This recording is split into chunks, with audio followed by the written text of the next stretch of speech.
Let's slow things down. You don't have to listen too closely, just let your mind wander while we talk about something incredibly unimportant.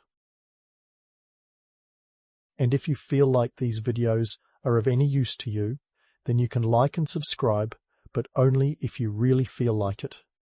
And now, let's begin. Your eyes flutter open and bam! Another day in Georgian London greets you with the subtle grace of a carriage hitting a pothole. The first sensation you register is the unmistakable fog in your head, a lingering haze courtesy of your nightly dose of laudanum. Hey, don't judge yourself too harshly. After all, laudanum's the wonder drug of the 18th century, the miracle mix of opium and alcohol that's been keeping society's upper crust comfortably numb since its grand European entrance in the 17th century. But before we dive into why you're struggling to remember if you even had breakfast yesterday, let's rewind a bit. Laudanum, for those not in the know, was the brainchild of one Thomas Sydenham, an English physician who clearly thought mixing opium with alcohol was a match made in heaven. By the time the 18th century rolled around, it was the cure-all for everything from insomnia to teething pain. Yes, even teething pain. Let that sink in for a second. Babies on opium. In a world without aspirin or ibuprofen, laudanum was the Swiss army knife of remedies, and you, like many others, are riding the wave of this medicinal marvel. Your morning routine kicks off with the kind of grogginess that only a night of chemically induced slumber can gift. You fumble around for your bottle, that amber-hued saviour that promises both oblivion and, paradoxically, a semblance of functionality. You're not alone in this ritualistic consumption. By the late 1700s, laudanum was as common as the powdered wigs perched precariously on gentlemen's heads. But why, you ask, this rampant popularity? It all boils down to economics and availability. Laudanum was dirt cheap, mainly because opium was being imported en masse from the Ottoman Empire and India, thanks to the East India Company. By the time it hit the London docks, it was practically raining poppy juice. A bottle of laudanum might set you back a shilling or two, which is a steal compared to hiring a doctor, assuming you'd trust 18th century medicine to begin with.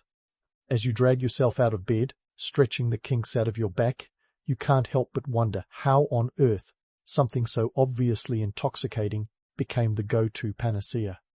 Well, the medical community of the time was still in its fumbling infancy. Bloodletting was still a thing after all, so when laudanum came along, it was the medical equivalent of discovering fire. You can thank Sydenham's influential contemporaries, like John Locke and Robert Boyle, who sang its praises for making it a staple in every respectable household. But here's the kicker. The stuff works, and it works well. That dull headache from last night's overindulgence? Gone. That nagging cough that's been bothering you since the last time you forgot your umbrella in a London drizzle? Silenced. The downside, of course, is that it works a little too well, and therein lies the rub. The fine line between medicinal use and full-blown dependency is about as visible as the Thames on a foggy morning. As you sip your morning tea, laced with a few drops for good measure, you reflect on society's growing awareness of addiction. It's a murmur, a whisper in the alleyways of London, but it's there.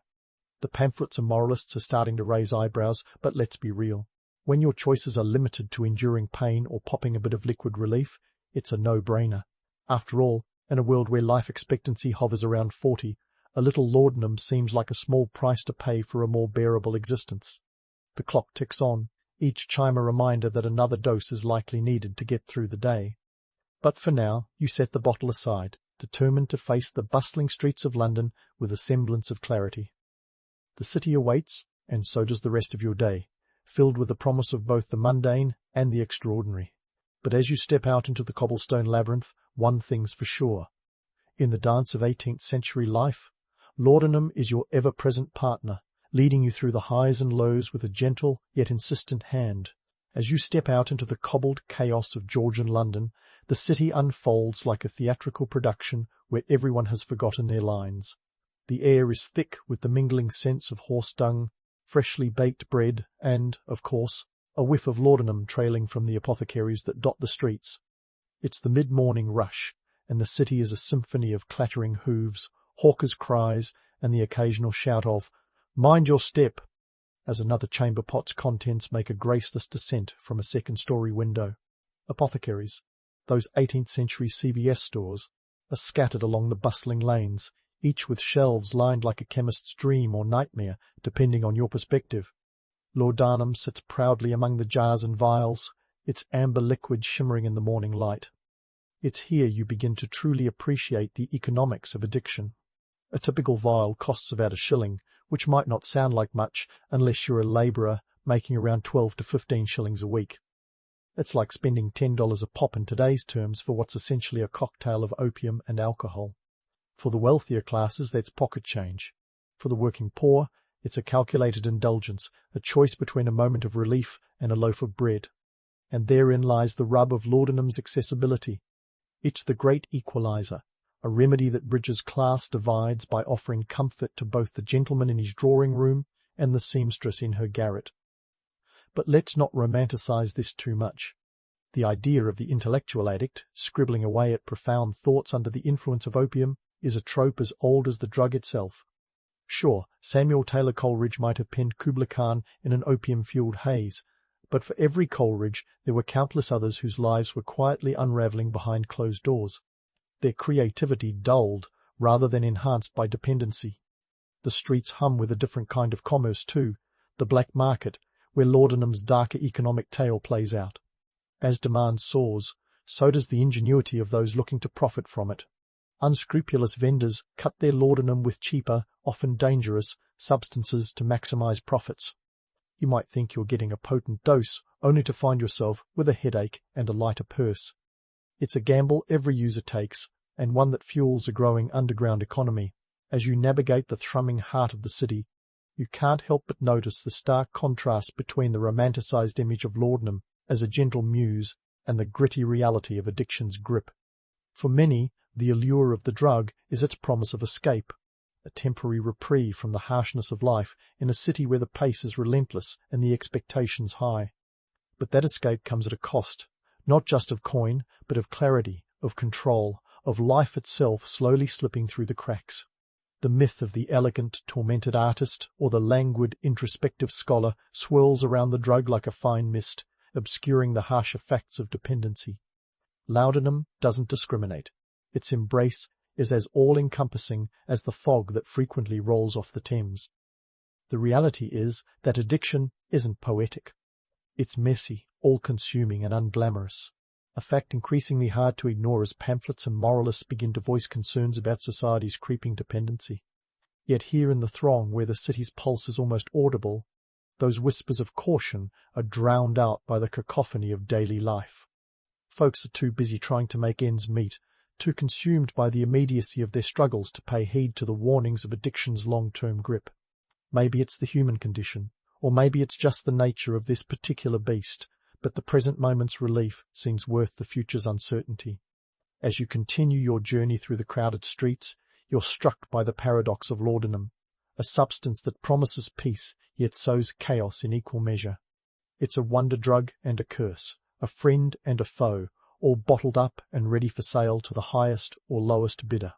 And as the morning wears on, the city around you seems to pulse with both the potential and the peril of this opiate era. A reminder that in this dance of 18th century life, everyone's just trying to keep step, one dose at a time. As the city hums along with its peculiar symphony, you find yourself on the brink of a quintessential Georgian afternoon. Time to dust off that social persona and plunge into a gathering where the who's who of London are likely to be found exchanging witticisms over cups of tea, or more accurately, spiking their Earl Grey with a discreet dash of laudanum. Yes, even the genteel afternoon tea, that bastion of civilized society, isn't immune to the allure of the opium tincture. Picture a drawing room lavishly adorned with rococo furniture and walls lined with portraits of ancestors who never smiled for their portraits. The air is a heady mix of perfume, tobacco smoke, and the faintly medicinal tang of laudanum. It's here, among the rustle of silk gowns and the clinking of porcelain, that laudanum makes its grand social debut. It's the 18th century version of sneaking a flask into a dry wedding. Everyone's doing it, but nobody's admitting it. As you mingle, you notice the subtle rituals of laudanum consumption. Some guests drop it into their tea, others add it to wine, transforming a simple Merlot into a mind-altering experience. It's a social lubricant, smoothing over the awkward clunkiness of forced conversation and lending a pleasant haze to the afternoon's proceedings. And it's not just the well-heeled who indulge. The servants in the kitchens have their own stash, a little something to take the edge off the relentless demands of their employers. But let's not get too carried away romanticizing these genteel addicts. The truth is, laudanum's grip is as firm on the wealthy as it is on the destitute. While the drawing-room gentry might wax poetic about the creative insights unlocked by the drug, the workhouse inmates are more concerned with its ability to blunt the sharp edges of hunger and despair. In the bleak confines of the workhouse, where hope is as scarce as fresh air, laudanum is a reprieve from reality, albeit a temporary one. Now, to really understand how deeply laudanum infiltrated society, we need to take a detour through the era's literature. Enter Samuel Taylor Coleridge, the poster child for opium-induced creativity. His poem, Kubla Khan, is the stuff of legend, reportedly penned after a particularly vivid laudanum dream. But here's the kicker. Coleridge's opium use wasn't just about chasing the muse. It was a full-blown dependency that left him grappling with despair and alienation. The romantic myth of the tortured artist obscures the truth that, for Coleridge, laudanum was both a muse and a monster. And he's not alone. Elizabeth Barrett Browning, another literary luminary, struggled under laudanum's spell. Her letters often reveal a battle with the drug that was as fierce as any Victorian melodrama. Yet, despite their personal struggles, both Coleridge and Browning were revered, their addictions seen as unfortunate footnotes to their genius rather than cautionary tales. It's a testament to the power of narrative and legacy over harsh reality. The perception of addiction back then was a curious beast. On one hand, it was hushed up and swept under the proverbial Persian rug. On the other, it was almost fetishized in the arts. The reality was starkly different. Addiction wasn't just a matter of eccentricity or artistic temperament.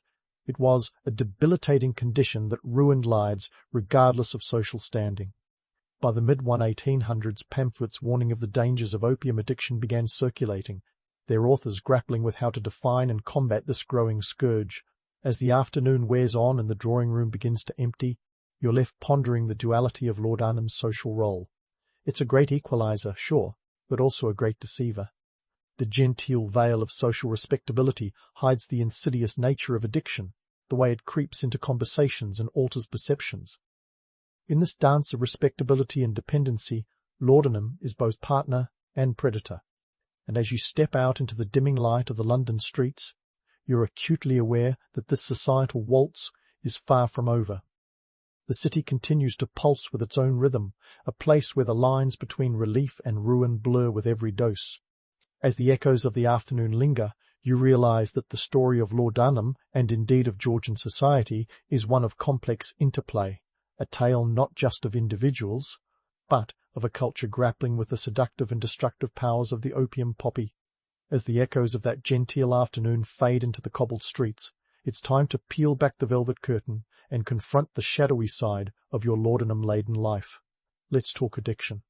Because while the opium high might feel like a warm hug from a trusted friend, the long-term effects are more akin to a backhand from a frenemy.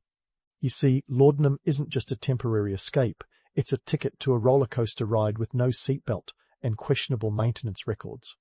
Let's start with the physiological impacts of cozying up to laudanum for too long. The body, much like a stubborn mule, doesn't take kindly to being tricked into euphoria. Tolerance builds faster than gossip in a Georgian parlour, so you find yourself needing larger doses just to keep the shadows at bay. Before long, your body craves laudanum not just for relief, but to stave off the horrors of withdrawal. And oh, what horrors they are. Picture sweating like a gentleman in a three-piece suit in July, muscles cramping as if you've taken up spontaneous gymnastics, and a stomach more turbulent than the English Channel on a bad day. It's the price you pay for those fleeting moments of bliss, and it's steep. The psychological impacts? Equally charming. Long-term use of laudanum can leave your brain foggier than a morning on the moors. Memory? A thing of the past. Mood swings? More dramatic than any Shakespearean tragedy. And then there's the paranoia, a creeping suspicion that everyone, from your apothecary to your closest confidant, is plotting against you. Medical reports from the era, penned by physicians trying to make sense of the chaos, describe patients who oscillated between euphoria and despair, their lives unravelling thread by thread. Now, let's stroll through some case studies that make today's tabloids look tame. Take Thomas de Quincey, the poster child for laudanum's highs and lows.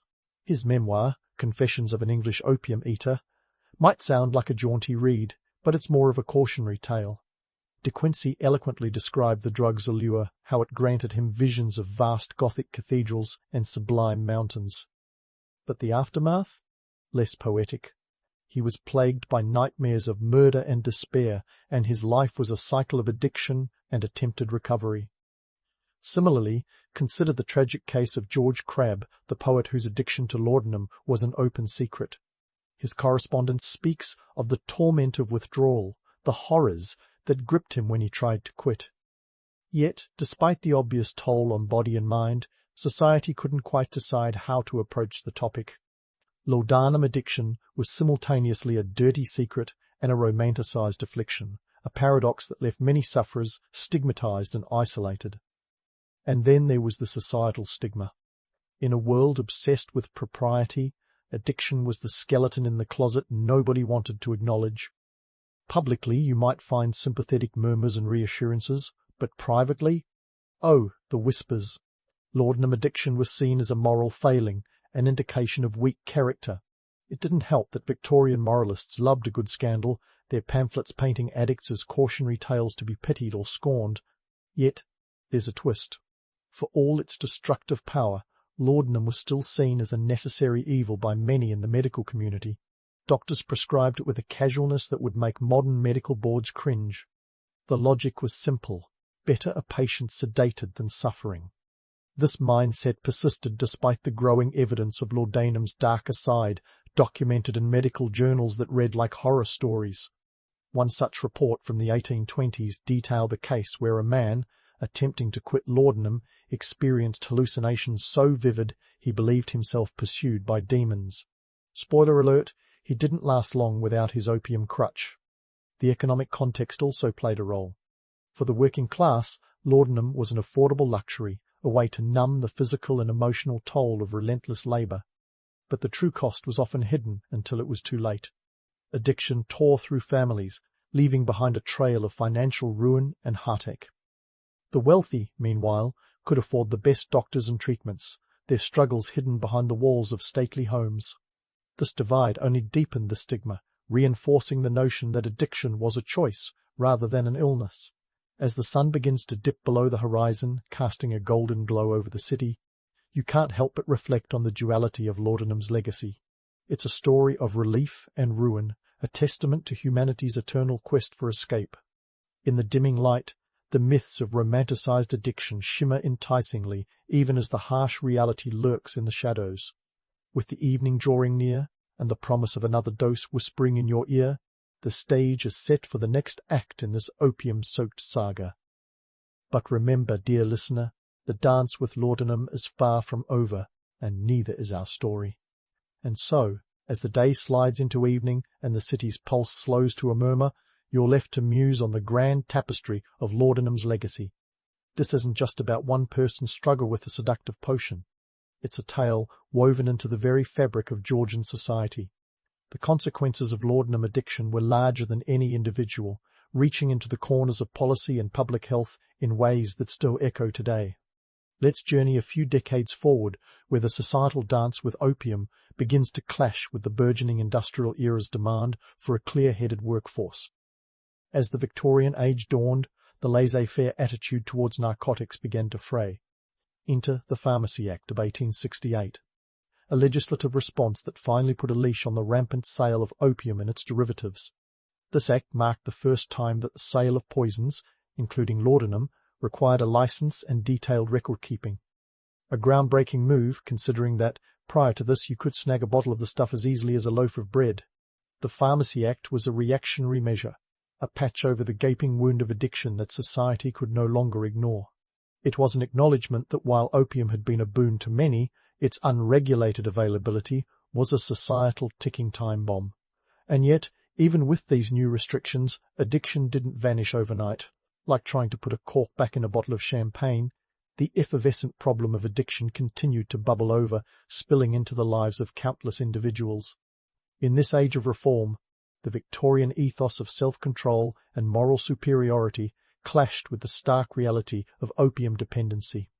the act was a step towards regulation, but it was also a reflection of the era's growing discomfort with anything that hinted at loss of control. The narrative shifted from laudanum as a wonder drug to laudanum as a moral failing, a change that would influence public perception for generations to come. But what about the economic context, you ask? Well, let's not forget that this was also the era of Britain's imperial zenith. The very opium that fueled London's addiction crisis was a cornerstone of Britain's trade with the East, particularly China, in what would become the infamous Opium Wars. Talk about biting the hand that feeds you, or in this case, the hand that lines your pockets with silver. The hypocrisy was palpable, with Britain preaching regulation at home while pushing opium abroad to balance trade deficits. This duality wasn't just a quirk of policy, it was a reflection of the tangled web of commerce and morality that characterized the age. As the evening deepens, let's take a moment to reflect on the broader consequences of laudanum addiction. The legacy of this opium-laden era is more than just legislative acts and societal shifts. It's a cautionary tale about the human penchant for quick fixes and the alluring promise of escape. Laudanum may have faded into the annals of history, but its echoes are unmistakable in today's struggles with substance abuse. The opiates of yore have given way to modern equivalents, each new incarnation carrying the same siren song of temporary relief with a sinister underbelly of dependency. Today's opioid crisis, with its roots in prescription painkillers like oxycodone and fentanyl, mirrors the laudanum saga in unsettling ways. Just as laudanum was once the panacea for all ills, modern opioids entered the scene as miracle drugs for pain management. But the result? A surge in addiction and a public health crisis that governments are scrambling to address? The economic factors are eerily similar too, with pharmaceutical companies playing the role once filled by apothecaries, pushing products in a market eager for relief. The parallels don't end there. The stigma, the societal hand-wringing, the slow crawl towards regulation, all these are as relevant now as they were in the 19th century. It's a reminder that history, with its patterns and repetitions, is less of a dusty old book and more of a mirror reflecting our own times. The lessons we glean from laudanum's rise and fall are not just academic, they're a call to action, a plea to understand the complexities of addiction beyond the moralistic narratives that have long dominated the conversation. As you stand on the threshold of this historical journey, take with you the understanding that the dance with substances, whether opium, alcohol, or modern opioids, is a dance with human nature itself. It's about the eternal struggle between pain and relief, control and chaos, reality and escape. The story of laudanum, with all its romantic allure and harsh realities, is a chapter in a much larger narrative, one that continues to unfold in the very streets where the amber liquid once flowed as freely as the Thames. And as the last light of day wanes, casting long shadows that blur the lines between past and present, you're left with a sharper understanding of the opium poppy's legacy. It's a tale of innovation and exploitation, of the human desire for comfort clashing with the stark truth of dependency. In the end, it's a story not just about a drug, but about the society that embraced it, and the lessons that, with any luck, will guide us through the challenges of our own opium-soaked age. The morning sun peeks over the hills of 14th century BC, Anatolia, casting a golden light on your face as you shuffle into the chariot workshop. You're an apprentice to one of the Hittite Empire's finest chariot makers, and today's going to be a busy one. Your master, a grizzled craftsman with more years behind him than most of the wood in his shop, mumbles something about deadlines and bronze fittings as he thrusts a wooden beam into your hands. Welcome to the world of chariot making, where the smell of fresh-cut timber mingles with the promise of imperial glory. But before you start thinking this is some romantic gig, let's clear the air. There's nothing glamorous about sanding planks until your arms feel like they're going to fall off, or sweating over a bow drill that seems to have a personality more stubborn than a mule. You're in the heart of Hittite Anatolia, a place bustling with activity and ambition. The Hittite Empire, sitting comfortably in what we now call Turkey, is a superpower of the 2nd millennium BC. It's no surprise that their chariots are the pride of the army. These aren't just any old wagons with a couple of wheels slapped on. Nope, chariots are the tanks of the ancient world, and you're part of the crew building these beasts. First, let's talk about the tools of your trade. In your hands, that adze is more than just a curved blade, it's your best friend. It's used to shape the wood, coaxing it into the elegant curves required for the chariot's frame. You've also got a bow drill that, on a good day, can bore holes like a dream, and, on a bad day, just makes your life miserable. This tool hasn't changed much since the Neolithic era, which says a lot about its reliability or stubbornness, depending on your perspective. Now, let's dive into the materials. You're surrounded by wood, leather, and bronze, each sourced from different corners of the empire. Woods like ash and elm are preferred for their strength and flexibility qualities you can only dream of having by the end of a long day. The leather comes from cattle, and it's used for binding, while the bronze fittings add a touch of metallic flair and, more importantly, durability. These materials don't just show up at your doorstep, they come from distant lands, forests in the north, mines in the south. Every shipment, a testament to the logistical prowess of the Hittite state. The economics of chariot production are as complex as the wood joints you're trying to perfect. Building just one chariot can take weeks, sometimes even a month, if you're dealing with a particularly finicky piece of wood or a master in a bad mood. The cost? Let's just say it's not pocket change. We're talking about an expenditure equivalent to a small fortune, resources that could otherwise feed a village for a month or two. But hey, when you're aiming to conquer the world, what's a little coin here and there? Of course, the chariot's value goes beyond their construction. They're a symbol of power and prestige, a flashy way to say, we mean business.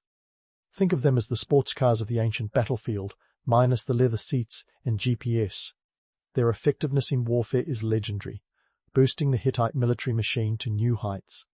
These two-wheeled wonders can carry an archer and a driver, making them the perfect mobile unit for quick strikes and retreats. But let's not get carried away with romantic notions of chariots charging heroically across the plains. The reality is a little less glamorous. For every glorious battle, there's a day like today with you, elbow deep in sawdust and sweat, trying to make sure the axle doesn't split into two at the worst possible moment. And let's not forget the Hittite charioteers who have to deal with the bumpy ride, often praying to their gods for a smooth journey over uneven terrain. As you work, you can't help but think about the bigger picture. The chariot is more than just a machine. It's a key player in the power dynamics of the region. The Hittites are locked in perpetual competition with their neighbors, the Egyptians, Assyrians, and Mitanni, to name a few. Each empire boasts its chariot corps, each claiming to have the best. It's a game of one-upmanship that would make even the most competitive Olympic athletes blush. Despite the myth of the chariot as an invincible war machine, the truth is, it's only as good as the people who build and maintain it. That's where you come in. Your work might not get your name etched in history, but you're an essential cog in the Hittite military machine. Without your labor, those chariots are just fancy firewood. By midday, your arms are aching, and the sun is high overhead. Time for a quick break, a moment to gulp down some water, and maybe a bite of bread if you're lucky. The workshop is a hive of activity, with artisans bustling about, each focused on their task. Your master shouts across the room, reminding everyone of the next big order. There's a campaign coming up, and the Hittite king himself has demanded a new fleet of chariots. No pressure, right? You look around at the organized chaos, the cacophony of hammering and sawing, and you realize you're part of something bigger. Each chariot you help build is a piece of history, a testament to the ingenuity and ambition of a civilization that, like its chariots, aims to leave a mark on the world. And while the romanticized tales of chariots sweeping through battlefields like the wind are nice, the reality is right here, in the sweat and toil of the workshop. It's not glamorous, but it's real. And that's what makes it all the more fascinating. As you wipe sawdust from your brow and reach for a hunk of bread, let's chew on something a bit meatier, like the Hittite Empire's political ambitions. Because, really, what's a little manual labor compared to world domination? This lunchtime chat is all about Suppiluliuma Arfast, the Hittite king with a name longer than a chariot axle and ambitions to match. Suppiluliuma? I wasn't content with simply reigning over the rolling hills of Anatolia. Oh no, he had his eyes set on a much grander stage. Picture him as the ancient world's equivalent of a CEO who just can't stop acquiring new companies. During his reign from about 1350 to 1322 BC, Suppiluliuma I expanded the Hittite Empire's boundaries like a kid collecting stamps, except these were city-states, and the ink was often blood. Now, Hittite chariots weren't just for show or ceremonial parades. They were frontline material, the main act in the empire's military theatre. These chariots were the pride of the Hittite military because they were fast, maneuverable, and, most importantly, intimidating. A squadron of these wooden juggernauts thundering across the plains could send shivers down the spines of even the most seasoned soldiers. They were the ancient equivalent of a blitzkrieg, minus the tanks and radios. But let's not romanticize this too much. The popular image of chariots as unstoppable war machines is, to put it mildly, a bit of a stretch. For starters, chariots were only as good as the terrain allowed. They thrived on flat, open spaces where they could reach their top speeds. Throw in a few hills, some muddy patches, and maybe a rocky outcrop or two, and suddenly you've got a recipe for disaster. It's hard to feel like a conquering hero when your chariot's bogged down in the muck and you're cursing the gods for the lack of ancient paving. And then there's the issue of the charioteers themselves. You've got your driver, whose job it is to keep the whole contraption from flipping over, and an archer tasked with raining arrows down on the enemy. Sounds straightforward, right? Not when you're bouncing around like a sack of potatoes on a bumpy Anatolian road. The romantic notion of a smooth ride is just that, a notion. In reality, staying upright and hitting a target at the same time was an athletic feat worthy of Olympic gold. Back at the workshop, you're reminded of the human cost behind this war machine. Each chariot represents countless hours of labor, resources, and the sweat of artisans like you. It's a small reminder that while the king's ambitions are grand, they're built on the backs of ordinary folks working hard just to make ends meet. The economics of warfare are as brutal as the battles themselves. Speaking of battles, let's rewind a bit to one of Suppiluliuma-I's most famous campaigns, the conquest of Carchemish. This city was a glittering jewel on the Euphrates, and taking it wasn't just about expanding territory, it was about controlling a vital trade route. Imagine the strategic equivalent of putting a toll booth on the Silk Road. By securing Carchemish, the Hittites not only gained a powerful city, but also a key position in the regional power game. Suppiluliuma. I knew that control over trade routes meant wealth, and wealth meant more chariots, and more chariots meant more power. But don't be fooled into thinking that these campaigns were a walk in the park. Logistics were a nightmare. Suppiluliuma. I had to marshal resources from across his empire, ensuring that his troops were well fed and equipped. And let's not forget the diplomatic wrangling. The Hittites didn't just rely on brute force, they were masters of political maneuvering. Treaties, alliances, and the occasional friendly marriage were all part of the strategy to keep enemies off balance and allies in check. Now, let's debunk another myth, that of the chariot as the ultimate war winner. While they were an essential part of the Hittite arsenal, chariots alone didn't guarantee victory. They were one piece of a much larger puzzle that included infantry, fortifications, and the ever-important supply lines. Winning a battle was as much about strategy and preparation as it was about charging headlong into the fray. As you take another bite of bread, think about this. The Hittite Empire was a complex machine, as intricate as the chariots you helped build. And just like those chariots, it was only as strong as the people who fueled it. From the king in his palace to the craftsman in his workshop, every person played a role in the empire's success. So, as the midday sun casts long shadows over the workshop floor, take a moment to appreciate the bigger picture. You're not just sanding wood and fitting bronze, you're part of a legacy that stretches across centuries. It's not glamorous, but it's real. And isn't that what makes history worth studying? The stories of real people, facing real challenges, and leaving their mark on the world one chariot at a time. And just like that, your break is over. The sun has shifted, casting long shadows over the workshop floor, and it's time to dive back into the grind. Welcome to the afternoon shift, where the stakes are high and the stakes are, well, still wooden, but you get the idea. This is where the magic, or, more accurately, the meticulous craftsmanship happens. It's time for quality control, the stage where every detail is scrutinized to ensure these chariots don't transform into kindling halfway through a battle. Let's start with what separates a potential battlefield legend from a catastrophic heap of wood and bronze: balance and weight distribution. Think of a chariot as the tightrope walker of ancient warfare, a marvel when it works, a disaster when it doesn't. The chariots must be perfectly balanced, with the center of gravity just right, so they remain steady even as they dart across rough terrain. We're talking about shaving off wood here and adding a bit of leather there, not unlike a tailor adjusting a suit for a particularly fussy client. The Hittites held their chariots to standards that would make even the pickiest of modern car manufacturers blush. A single miscalculation in weight distribution could mean the difference between a triumphant charge and a humiliating crash. It's all about making sure that the chariot's weight is evenly spread across its frame, allowing it to glide smoothly and turn on a drachma. These adjustments were critical, especially when you consider that a charioteer and an archer would be standing in the cart, adding their weight to the equation. Now, let's talk about the rigorous testing these chariots underwent. You didn't just slap together some wood and bronze, give it a gentle push and call it a day. No, these war machines were put through their paces like a new recruit at boot camp. Picture a team of artisans and warriors hauling these chariots out to a field, running them through obstacle courses designed to mimic the chaos of battle. They test for speed, maneuverability, and durability, ensuring that each chariot could survive the stress of war.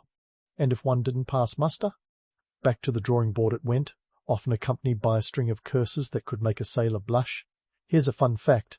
A typical Hittite chariot could travel at speeds of 25 to 30 miles per hour. Not bad for a wooden box on wheels pulled by 2 horses, right? That's faster than your average commuter train, especially on a Monday morning. But speed wasn't the only consideration. Maneuverability was key too. After all, it's no good being fast if you can't dodge a well-aimed spear or navigate the treacherous terrain of an Anatolian battlefield.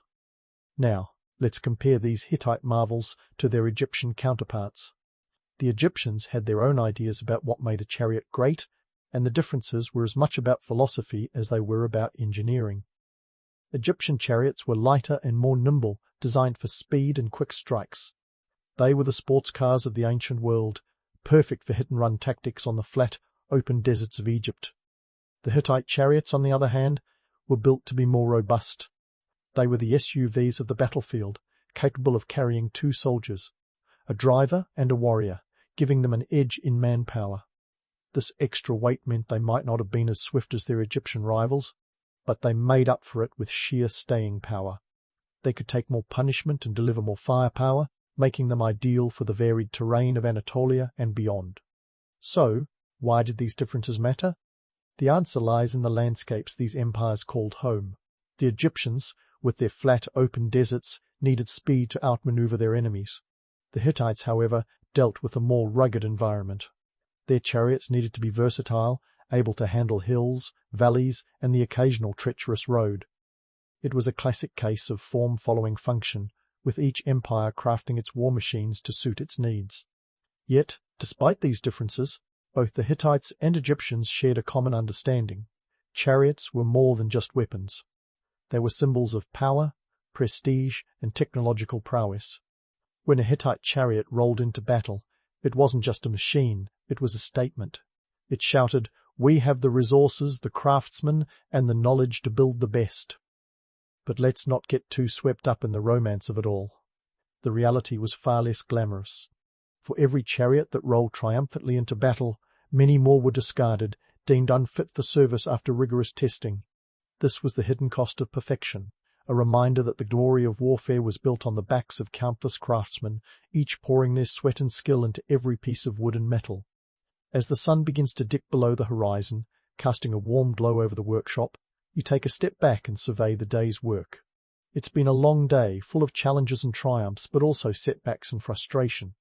Yet, despite the blisters on your hands and the ache in your back, there's a sense of satisfaction. You've played a part in something greater than yourself, a testament to the Hittite Empire's ambition and ingenuity. And so, as the workshop doors close for the evening, you head home, the sounds of hammering and sawing still echoing in your ears. Tomorrow you'll return, ready to tackle the next challenge, to ensure that these chariots, the pride of the Hittite military, are ready for whatever the battlefield might throw at them. Because in the end, it's not just about building a chariot, it's about building a piece of history, one careful, calculated step at a time. As you wander home, the day's work on your mind and sawdust still clinging to your clothes, let's engage in a little myth-busting, shall we? Because as much as ancient art and literature would have you believe otherwise, the reality of chariots isn't all glitz and glamour. It's time to grab a metaphorical pint and dive into some historical happy hour debunkery. For starters, let's talk about those dramatic depictions of chariots in ancient art. You know the ones, where chariots are shown soaring across the battlefield, like the ancient equivalent of a Red Bull-fueled drag race. In reality, chariots were more like the sturdy minivans of war, reliable but far from the high-octane thrill rides depicted on temple walls. Sure, they were fast for their time, but let's not pretend they were launching into battle at warp speed. The average chariot could hit speeds of 25 to 30 mph, which, while impressive, wouldn't earn you a speeding ticket on today's highways. The Treaty of Kadesh is another fascinating source to consider. This 13th century BC document is a prime example of how chariots were strategically significant, not just props for epic tales. For those not in the know, the Treaty of Kadesh is the oldest known peace treaty, struck between the Egyptians and the Hittites after the legendary Battle of Kadesh in 1274 BC. This clash was a real blockbuster of a battle, with anywhere from 5,000 to 6,000 chariots reportedly involved. That's a lot of horsepower, or horsepower in the most literal sense. Yet, while the treaty and its accompanying inscriptions boast of vast chariot armies, it's essential to question those numbers. Ancient scribes had a knack for hyperbole that would make a modern marketer blush. The truth is, maintaining such a large number of chariots would have been a logistical nightmare. Feeding and caring for the horses alone would have required resources that could stretch even an empire's coffers. It's safe to say that the actual numbers were likely lower than the propaganda suggested, with each side inflating figures like a balloon vendor at a carnival. Now, let's address the romanticized idea of the chariot race. Anyone who's seen the iconic chariot scene in Ben-Hur knows the drama and adrenaline we're talking about, but the reality? A bit less glamorous and a lot more dangerous. Chariot races were indeed a popular sport, as evidenced by surviving records and artistic renderings, but they were as much a test of endurance as they were of skill. Imagine trying to steer a two-horse chariot around a track while simultaneously avoiding being crushed by competitors or flipping over in a spectacular crash. It was a thrill for the spectators, sure, but a gamble with life and limb for the drivers. The romantic appeal of chariots also comes from their portrayal as the ultimate war-winning machines. They were seen as the tanks of their time, and to some extent, that's true. But let's not forget that chariots were also incredibly vulnerable. A well-aimed arrow, or a particularly deep pothole, could spell disaster. And once the enemy infantry closed in, those chariots could quickly become more of a liability than an asset. It's the ancient version of bringing a knife to a gunfight. Impressive at first, but not so much when the tides turn. Then there's the human element. Charioteers were the rock stars of their day, but they didn't get there without a price. They trained hard, living lives that were as dangerous as they were glamorous. The role required not only physical strength, but also sharp wits and nerves of steel. If you've ever tried multitasking while driving, you can appreciate the skill it took to control a chariot at high speed while an archer aimed and shot from the back. Now, let's not dismiss the romanticized images entirely. After all, they served a purpose. They were propaganda, designed to inspire fear in enemies and pride in allies. They played on the human love for spectacle and drama, transforming the gritty realities of war into something that could be immortalized in stone and clay. But as you settle down for the evening, perhaps with a bowl of lentil stew and a hunk of bread, consider the reality behind the romance. Chariots were not just symbols of power and prestige, they were the result of hard work, innovation, and no small amount of risk. The people who built them and those who rode them were not just characters in a story, they were real people, dealing with real challenges, all while striving to shape the world around them. So, next time you see an ancient depiction of a chariot race or a grand battle, remember the artisans in the workshop, the charioteers practicing their craft, and the horses that powered these marvels of engineering. Because at the heart of every myth is a kernel of truth, and it's the job of history to dig it out, dust it off, and give it the spotlight it deserves. As you mull over your lentil stew, let's dive into the legacy of the Hittite chariot makers, the unsung heroes who, despite their pivotal role, lived lives far from the grandeur of kings and warriors. Here's a reality check. Crafting these ancient war machines was less about fame and more about survival. The chariot makers were the skilled laborers in an empire built on sweat, not just grandiose ambitions. Imagine being at the heart of a military-industrial complex without the stock options or corner office. In a world where your handiwork could sway the outcome of battles, chariots were the Hittite equivalent of a national treasure, and yet their creators weren't exactly living in palatial luxury. Sure, They held a respected position in the community, akin to today's master craftsmen, but it wasn't all feasting and medals.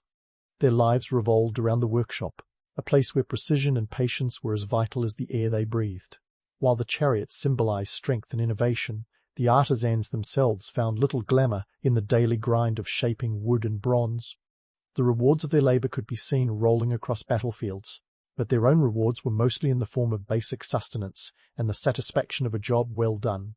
Now, let's zoom out from the workshop and look at the broader impact of chariots on military strategies, both then and in generations that followed. The chariot, with its speed and mobility, revolutionized the way battles were fought.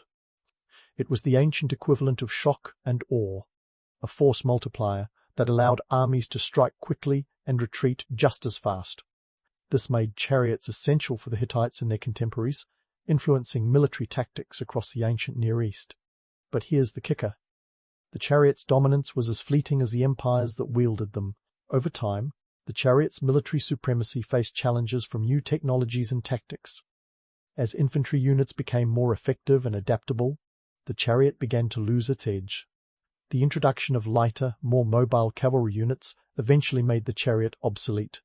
It was a classic case of innovation being outpaced by newer innovations, a reminder that technological superiority is often a temporary crown.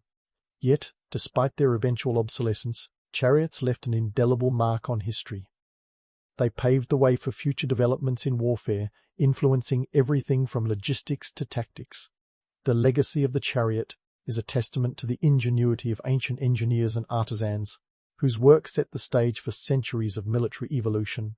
Even as they disappeared from the battlefield, their influence lingered, a ghostly reminder of a time when 2 wheels and a team of horses could determine the fate of empires. So why do these ancient war machines continue to captivate our imaginations, centuries after they stopped rolling across the plains? Part of it is the romantic allure. The idea of charioteers racing into battle, banners flying, is as thrilling today as it was thousands of years ago. But there's more to it than that. Chariots represent a pivotal moment in human history, a time when engineering and military ambition came together to change the world. They remind us of the power of innovation and the relentless march of progress, even as they stand as relics of a bygone era. In the end, the story of the Hittite chariot makers is one of quiet resilience and understated legacy. Their work may not have brought them wealth or fame, but it left a lasting imprint on history. As you finish your stew and prepare for another day in the workshop, take a moment to appreciate the echoes of the past in your hands. You're part of a lineage that helped shape the ancient world, one chariot at a time. And though the Hittite Empire may have faded into the annals of history, the spirit of its chariot makers lives on, a testament to the enduring power of human ingenuity and the pursuit of excellence, even in the most humble of settings. There's something irresistibly alluring about a civilization that rises from the desert like a mirage, and the Nabataeans did just that, only they left actual stone structures behind, not just shimmering illusions. Imagine the scene. It's 312 BCE, and in a move that would make even the most savvy of modern urban developers envious, the Nabataeans turned the barren landscapes of the Arabian desert into a thriving economic powerhouse. How, you ask? Well, it's a cocktail of geography, ingenuity, and a touch of what we'd call today strategic real estate vision. First off, let's address the elephant in the room, or shall I say the camel in the desert. The Nabataeans have long been shrouded in mystery, and not just because they were elusive desert dwellers. Their origins are more cryptic than a Sudoku puzzle on a Monday morning. We do know that they were initially a nomadic Arab tribe, which is a bit like saying they were the ancient equivalent of digital nomads, less Wi-Fi, more camels. By the time they hit the historical radar, they were already making waves as traders, carving out a living in the harshest of environments. Now, why did these folks decide to put roots down in one of the driest spots on Earth? Well, they had their eyes on the prize, trade routes. The Nabataeans were smack dab in the middle of the incense trade routes that connected the Arabian Peninsula with the Mediterranean world. Think of them as the middlemen of the ancient world. Only instead of drop shipping, they were dealing in frankincense and myrrh, commodities that were the ancient world's version of luxury goods. These aromatic resins were in high demand, especially in religious rituals, and the Nabataeans were more than happy to supply the goods. Their knack for geography was nothing short of genius. Petra, their capital, was strategically tucked away in what is now southern Jordan. It was like the Swiss Army knife of locations, defensible, hidden, yet centrally located. The city was accessible enough to act as a commercial hub, but secluded enough to avoid unwanted visits from nosy neighbours or ambitious conquerors. It was this blend of accessibility and secrecy that allowed them to flourish. But let's not romanticize them too much. They weren't just lucky wanderers who stumbled upon a gold mine. The Nabataeans were astute in their understanding of water management, which was crucial in their desert environment. They constructed an extensive network of dams, cisterns, and aqueducts, which was no small feat. These weren't your run-of-the-mill garden hoses. They were sophisticated systems that captured every precious drop of rainwater. Picture this. In a place where the annual rainfall is less than 150 millimeters, the Nabataeans managed to sustain a thriving city and its surrounding agriculture. That's like making a gourmet meal out of scraps. Impressive, to say the least. This mastery over water not only supported their population, but also allowed them to grow crops, which in turn supported their trading activities. And trade they did. By the time they were at their peak, the Nabataeans were trading not just incense, but also spices, precious metals, textiles, and maybe even a few secrets. Their trade network stretched as far as China and India to the east, and Rome and Greece to the west. It was a small world after all, if you were a Nabataean. Their society was as complex and multi-layered as their rock-cut architecture. The Nabataeans were polyglots, adopting Aramaic as their written language, which was like picking the most stylish and versatile jacket from the linguistic wardrobe of the ancient world. They also absorbed elements from the cultures they came into contact with: Egyptian, Greek, Roman. It's like they were the original cultural fusion chefs, taking the best bits of each and creating something uniquely Nabataean. Now, let's pause for a second and talk about Petra itself, their crowning architectural achievement. The city wasn't just built, it was sculpted, chiseled directly into the rose-red cliffs. The most famous of these structures is undoubtedly Al-Khazneh, or the Treasury, which, spoiler alert, wasn't actually a treasury.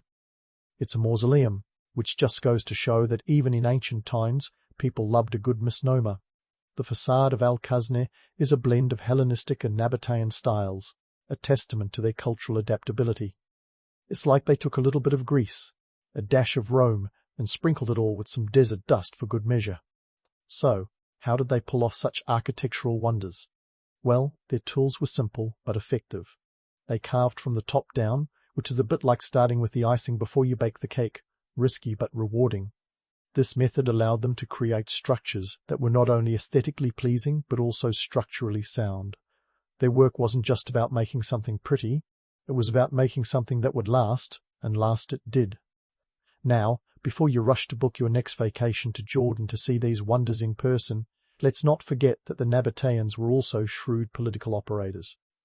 They maintained a delicate balance of power, aligning with bigger empires when it suited them, and playing hard to get when it didn't.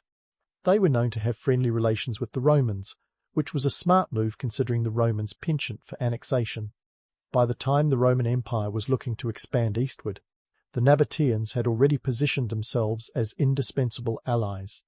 In conclusion, the Nabataeans were more than just desert dwellers. They were strategic masterminds who leveraged their harsh environment to their advantage. They were traders, architects, and water management experts, all rolled into one. Their story is a reminder that sometimes the most inhospitable places can give rise to the most innovative societies. And while the Nabataeans may have eventually faded into history, their legacy lives on in the stone-carved city of Petra, a testament to their ingenuity and a reminder that even the most unlikely of places can hold the greatest wonders. And speaking of Petra, the allure of this ancient city carved from the rose-red cliffs is like a siren's call to historians and tourists alike. But don't be fooled by the grandeur. This place wasn't whipped up overnight by a team of hyperactive stonemasons. No, sir.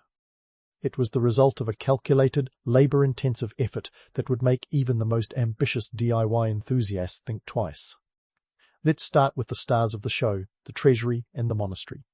Al-Khazneh, or the treasury, is that iconic facade you've seen on countless travel brochures, and, yes, in a certain Indiana Jones movie. But before you start imagining swashbuckling archaeologists and ancient booby traps, let's set the record straight. This wasn't a treasure trove. It was, in fact, a mausoleum for a Nabataean king. Quite the twist, right? The construction of such marvels wasn't simply about aesthetics. It was a matter of prestige and power. Imagine the Nabataeans as the ancient world's version of real estate moguls, building not just for utility, but for the sheer wow factor.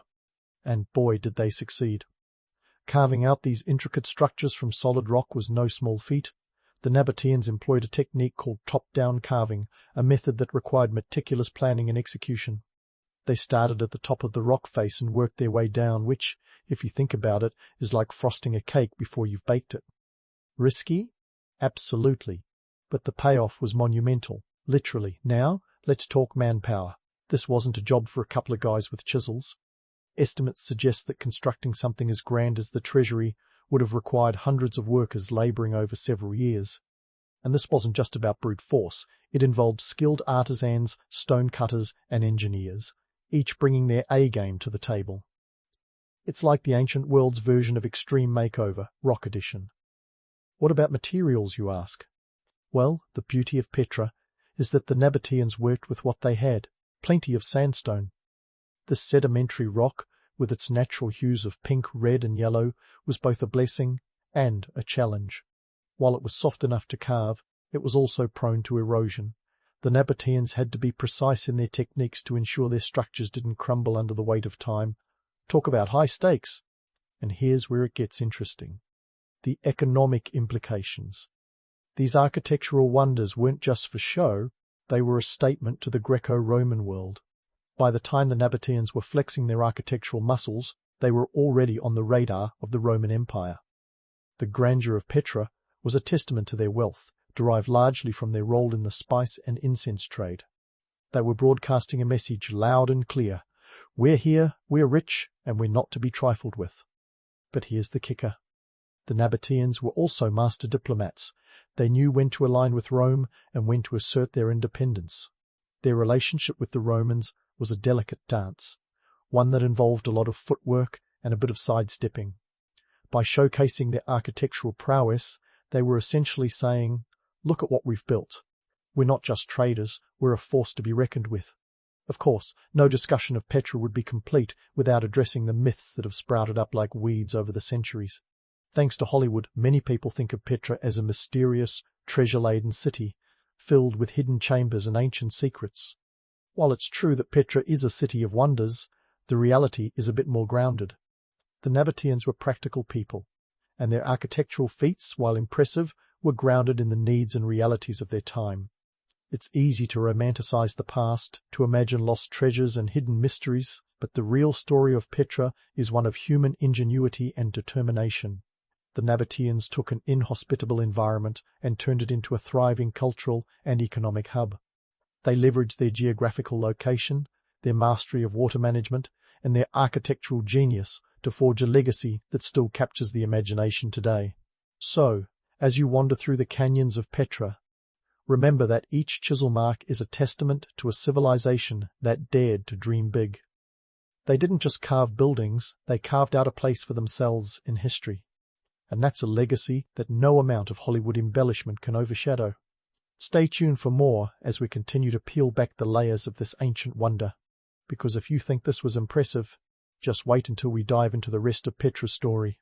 Now that we've savoured the grandeur of Petra's architectural splendour, let's dive into something just as astonishing but often overlooked, the Nabataean water management systems.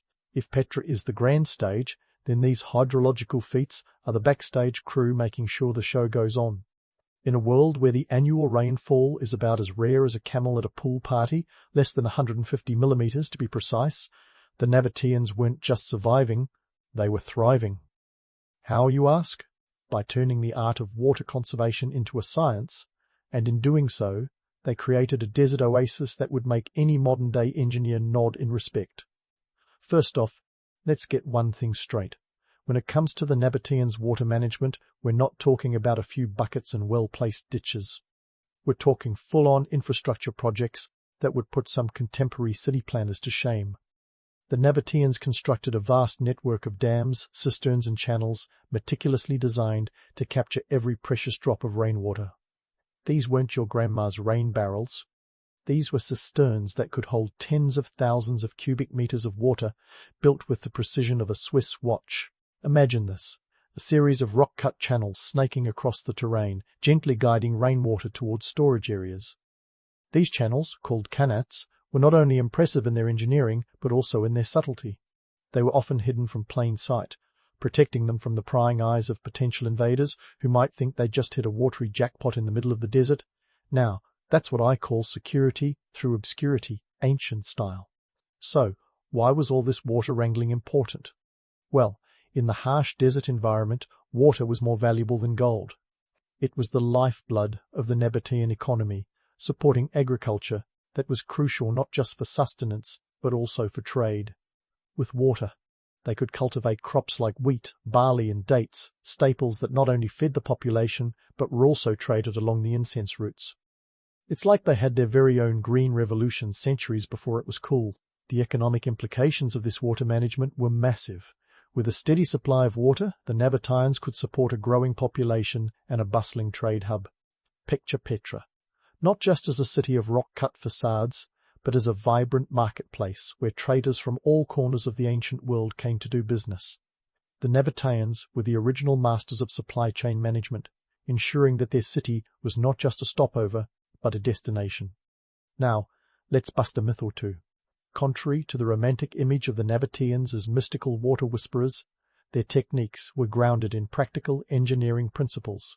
Sure, there's an allure to the idea of ancient sages divining water sources with nothing but intuition and a stick, but the reality is a testament to human ingenuity and hard work. They used knowledge, observation, and a bit of trial and error to perfect their systems. It wasn't magic. It was mastery.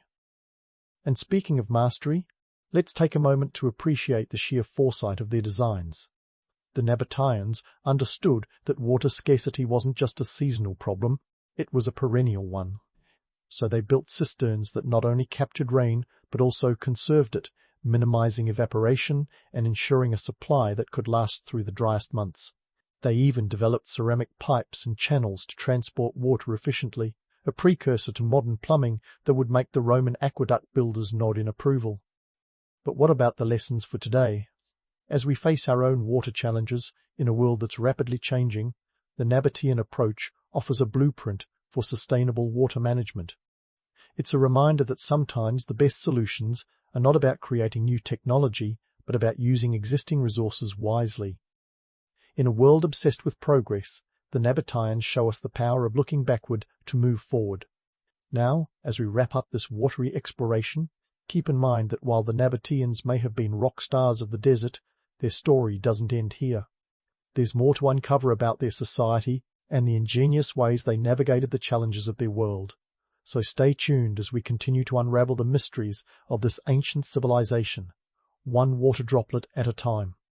Because if you think their water management was impressive, just wait till we dive into their social dynamics and trade networks. Trust me, the best is yet to come. So, we've marveled at the Nabataeans' engineering prowess, and now it's time to dive into a topic as colorful as their sandstone cliffs, their cultural and religious landscape. Imagine a society where trade routes weren't just conduits for spices and incense, but also for ideas and gods. Talk about a cultural melting pot, except instead of a pot, it's a sprawling desert civilization with just enough divine intrigue to keep things spicy. The Nabataeans were polytheists, juggling a pantheon of gods that would make a Marvel superhero team-up look like a small gathering. Their deities were as varied as their trade goods, picked up along the spice routes and adapted into their own unique cosmology. Chief among their gods was Dushara, the equivalent of the captain of this divine ship. Dushara, whose name means Lord of the Mountain, was often depicted alongside a lion, symbolizing power and protection. If you're picturing a Nabataean version of Aslan, you're not far off. Minus the talking and moral allegories, of course. But Dushara wasn't alone on this celestial stage. His partner, Al-Usa, was a goddess borrowed from the Arabian pantheon. She was associated with war and fertility, a combination that suggests the Nabataeans understood that even deities need to multitask. In practice, worship of these gods wasn't just about spiritual devotion, it was a savvy political move. By aligning themselves with powerful deities, The Nabataeans could legitimize their rule and rally the population around a common set of beliefs. It's the ancient equivalent of having a celebrity endorsement, but with more incense and fewer Instagram posts. And speaking of incense, let's not forget the economic context here.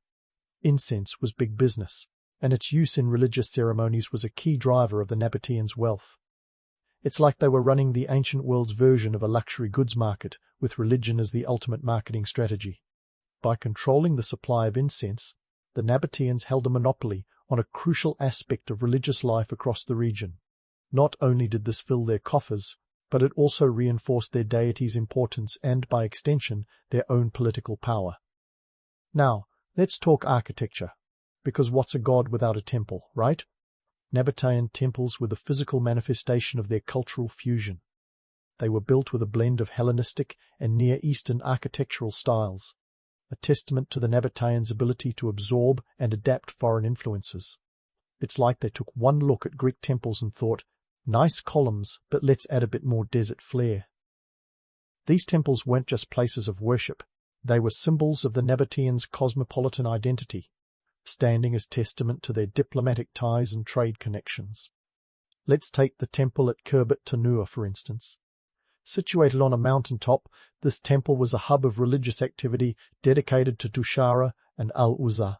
It featured intricate carvings and reliefs that blended local and Hellenistic motifs.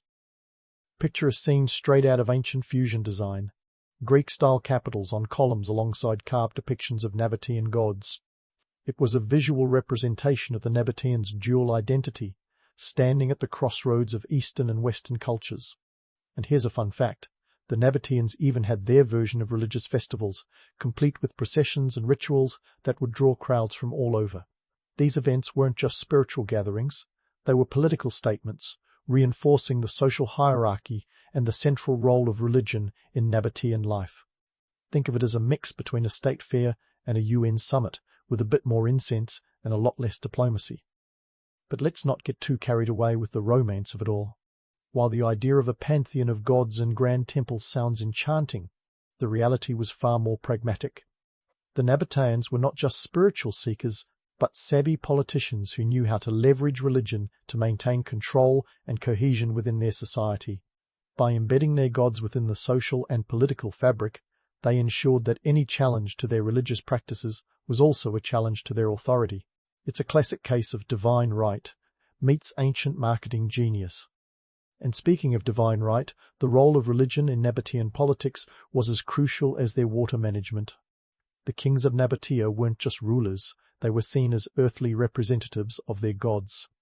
This connection between the divine and the royal helped solidify their power base, allowing them to navigate the tricky waters of regional politics. By presenting themselves as chosen by the gods, Nabataean leaders could justify their decisions and maintain stability within their kingdom. Now, let's debunk a myth or two. Contrary to the romantic notion of a serene and mystical Nabataean religious life, the reality was that religious practices were deeply intertwined with the demands of political power and economic survival. The Nabataeans were pragmatic, using religion as a tool to unify their diverse population and strengthen their trading network. It wasn't just about spiritual fulfillment, it was about ensuring the prosperity and continuity of their society. As we wrap up this exploration of Nabataean religion and culture, remember that this was a society that thrived on the interplay between tradition and innovation.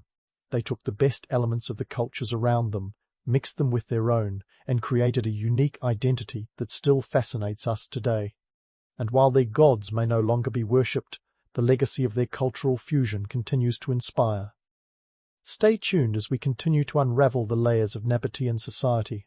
We've seen their cities, marveled at their water systems, and explored their divine politics.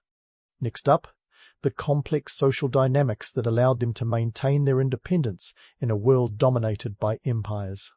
Because if you think their religion was intriguing, just wait until we delve into the social fabric that held this remarkable civilization together. Trust me, we've only just scratched the surface.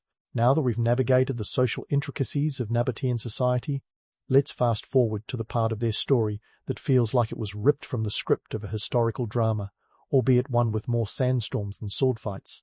The transition from desert titans to a Roman footnote by 106 CE is a tale packed with economic pressures, external threats, and internal challenges. Picture it. 1 minute, the Nabataeans are the masters of their desert domain, and the next, they're absorbed into an empire that spanned from Britain to Egypt. How did such a formidable civilization end up as just another province in the Roman Empire's vast collection? Let's start with the economic factors that played a role in this dramatic decline. By the 1st century CE, the Nabataeans were feeling the pinch of changing trade routes. Those strategic trade highways they had once monopolized were now being circumvented by new maritime routes. Imagine the frustration. You're the king of the incense road, and suddenly everyone decides to sail around you instead. The Romans, ever the innovators, were developing sea routes that bypassed the Arabian Peninsula altogether, allowing them to trade directly with India and the Far East. This not only cut the Nabataeans out of the loop, but also slashed their profits faster than a budget airline slashes legroom. Of course, the Romans didn't just rely on economic attrition to bring the Nabataeans to heel, they also used good old-fashioned military might. The Roman Empire was notorious for its expansionist policies, and the Nabataeans found themselves in the crosshairs. Official Roman annexation came in 106 CE under Emperor Trajan, who needed little more than a pretext to gobble up their territory. The Roman legions marched into Nabataean lands, likely with a mix of force and diplomacy, a bit like showing up to a poker game with both a royal flush and a loaded revolver. But let's not put all the blame on external pressures. The Nabataeans had their own internal challenges that made them ripe for annexation. Political instability and succession disputes were the Achilles heel of many ancient civilizations, and the Nabataeans were no exception. When King Rabel II Soter died in 26 CE without a clear successor, it was the kind of leadership vacuum that empires like Rome were all too eager to fill. It's a classic case of the enemy within doing as much damage as the one outside the gates. And what happened once the Romans took over? Well, the Nabataean kingdom was transformed into the Roman province of Arabia Petraea. Their sophisticated water management systems and architectural marvels were absorbed into the Roman infrastructure. The Romans, ever the opportunists, recognized the value of these systems and maintained them, ensuring the region's continued prosperity under their rule. But make no mistake, the Nabataeans as an independent power were history, a footnote in the annals of Rome's inexorable expansion. Let's debunk a myth while we're here. The fall of the Nabataeans wasn't a sudden collapse, but a gradual absorption. It's easy to romanticize their decline as a dramatic downfall, like a curtain falling on a grand stage, but the reality is more like a slow fade to black. The Nabataeans didn't vanish overnight, they were gradually integrated into Roman society, their culture blending with that of their conquerors. It's a reminder that history often favors the gradual erosion over the spectacular implosion. What lessons can we draw from the Nabataeans' story? For one, it's a sobering reminder of the fragility of empires. No matter how ingenious or prosperous, civilizations are always vulnerable to the shifting sands of economic and political change. The Nabataeans' mastery of trade and water made them desert kings for centuries, but even they couldn't outrun the tides of change brought by new technology and ambitious empires. And speaking of lessons, let's not ignore the modern parallels. In today's rapidly changing world, the Nabataeans' tale is a cautionary reminder that resting on one's laurels, or laurels made of incense, in their case, can lead to obsolescence. In a global economy where new trade routes can emerge overnight, and technological disruption is the norm, their story is a timeless testament to the importance of adaptability and innovation. As we conclude this journey through the rise and fall of the Nabataeans, it's clear that their legacy is more than just the stone-carved splendor of Petra. It's a story of human ingenuity, of a people who turned one of the harshest environments on Earth into a thriving hub of culture and commerce. Their decline isn't just a tale of loss, but a complex narrative of adaptation and integration. While they may have become a Roman footnote, their innovations in water management, architecture, and trade continue to inspire and captivate us today. So, as you close the book, or in this case, turn off the podcast, on the Nabataeans, remember that history isn't just about what was lost, but also about what was gained. Their story is a powerful reminder that while empires may fall, their legacies endure, etched into the landscapes and memories of those who come after. And who knows, in a world where ancient lessons still resonate, perhaps there's a bit of Nabataean wisdom in all of us, waiting to be uncovered. The Revolutionary War soldier's life was less about epic battles and more about enduring the unrelenting grind of daily existence. You wake up under a tent flap that's barely holding up against the elements, your breath visible in the chilly morning air. Forget the romanticized image of a well-fed hero marching to victory. Today, breakfast is a meagre serving of mush, if you're lucky. The Continental Army, if it can be called that, is more a collection of scrappy underdogs than a unified force. You're one of these soldiers, armed with a musket, a strong sense of purpose, and not much else. The pay is supposed to be a whopping $6 a month. That is, if it ever arrives. In reality, you might wait months for a paymaster to show up, only to be given worthless paper money or promises as empty as your stomach. How do you cope? By mastering the art of doing a lot with a little, turning scarcity into a reluctant skill set. Clothing is another saga of inadequacy. Your uniform, if you're lucky enough to have one, is more patchwork than pristine. Many soldiers make do with whatever they can find or stitch together, which might mean the remnants of civilian clothes or hand-me-downs from comrades. Think more shabby chic than fashion-forward. And it's not just about looking the part, it's about surviving the brutal elements. Those woolen uniforms might be itchy, but they're your best defense against the harsh weather. Winters, especially, are less about snowball fights and more about frostbite and trenchfoot. Then there's the matter of food, or the lack thereof. Your diet is hardly gourmet, often consisting of hardtack, a type of dry biscuit that's more weapon than food, given its brick-like consistency. Fresh meat is a luxury, and you might find yourself daydreaming about anything other than salted pork or dried peas. The rare times when supplies do arrive, it's a mad scramble, each soldier trying to claim their share before it vanishes. The irony here is rich, fighting for freedom while scrounging for dinner. Camp life is its own brand of chaos. Hygiene, practically non-existent. Disease spreads like wildfire, with dysentery, typhus, and smallpox as your unwelcome campmates. The latrines are foul, and washing is a luxury, not a habit. If you manage to stay healthy, you're either a miracle or immune. But amidst the filth and fatigue, there's camaraderie too. You bond with your fellow soldiers over shared hardships, finding humor in the absurdity of it all. A sense of brotherhood emerges, forged in the fires of adversity and the shared struggle for a cause larger than yourself. The weather doesn't play favorites either. Summers are stifling, with heat that clings to you like an unwelcome guest. Winters, on the other hand, are brutal. Take the infamous winter at Valley Forge, not quite the cozy winter retreat. Snow and ice become adversaries, and the cold gnaws at you as persistently as hunger. But you adapt, as humans do, layering everything you have and huddling for warmth. It's a test of endurance, both mental and physical. And then there's the constant march. Miles and miles on foot, with the threat of ambush or attack ever present. A trek that would make a modern marathon look like a walk in the park. You march for hours, your feet blistered and sore, the landscape blurring into a monotonous challenge. But with each step, you're reminded of why you're here, the promise of a new nation, a chance for independence, and the dream of a life unburdened by tyranny. So, as you trudge through the mud, touching your weapon and dreaming of a warmer, fuller future, you realize that this soldier's life isn't about the glory. It's about grit. It's about enduring the unendurable, finding strength in camaraderie and holding on to hope when the world seems against you. It's the relentless push forward, knowing that each hardship endured brings you closer to a hard-won freedom. Marching through the colonies was where the real test began. Forget the romantic notion of soldiers parading down cobblestone streets to the beat of a heroic drum. The reality was more like a grueling endurance test on America's first obstacle course. In mud, no less. You'd cover up to 20 miles a day, if luck was on your side and the roads didn't resemble a swamp after a hurricane. The terrain wasn't exactly forgiving.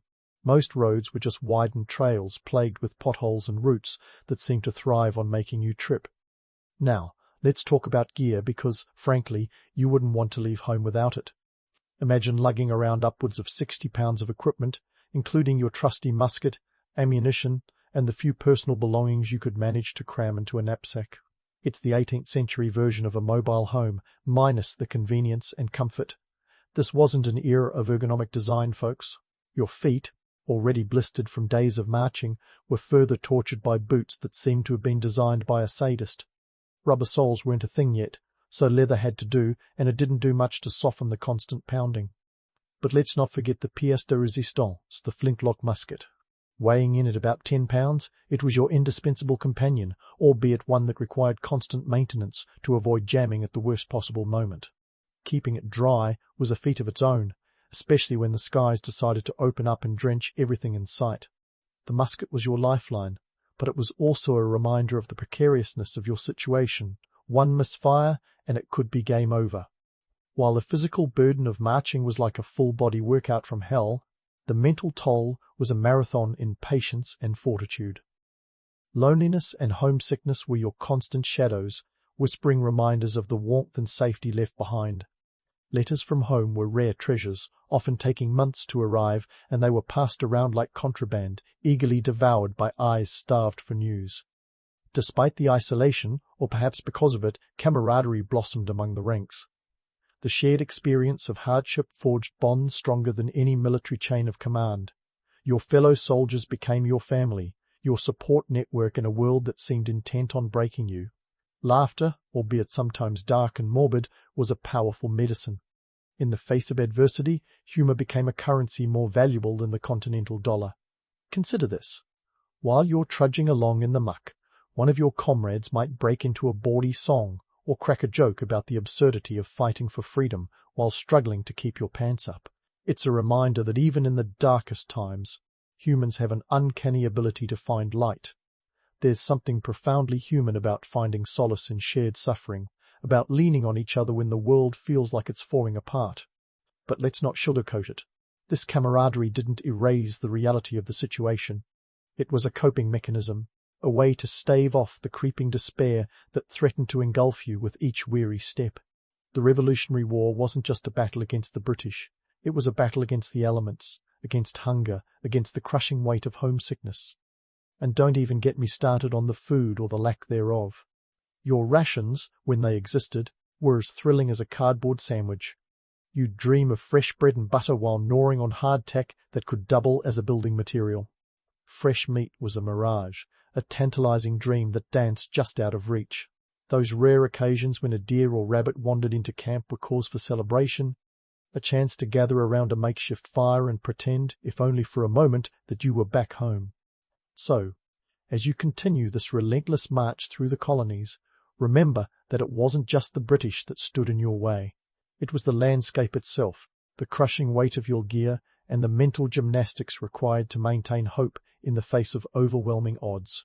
Each step brought you closer to an uncertain future, a tantalizing promise of freedom that hung just out of reach, like the stars you'd see each night as you lay under the vastness of the open sky.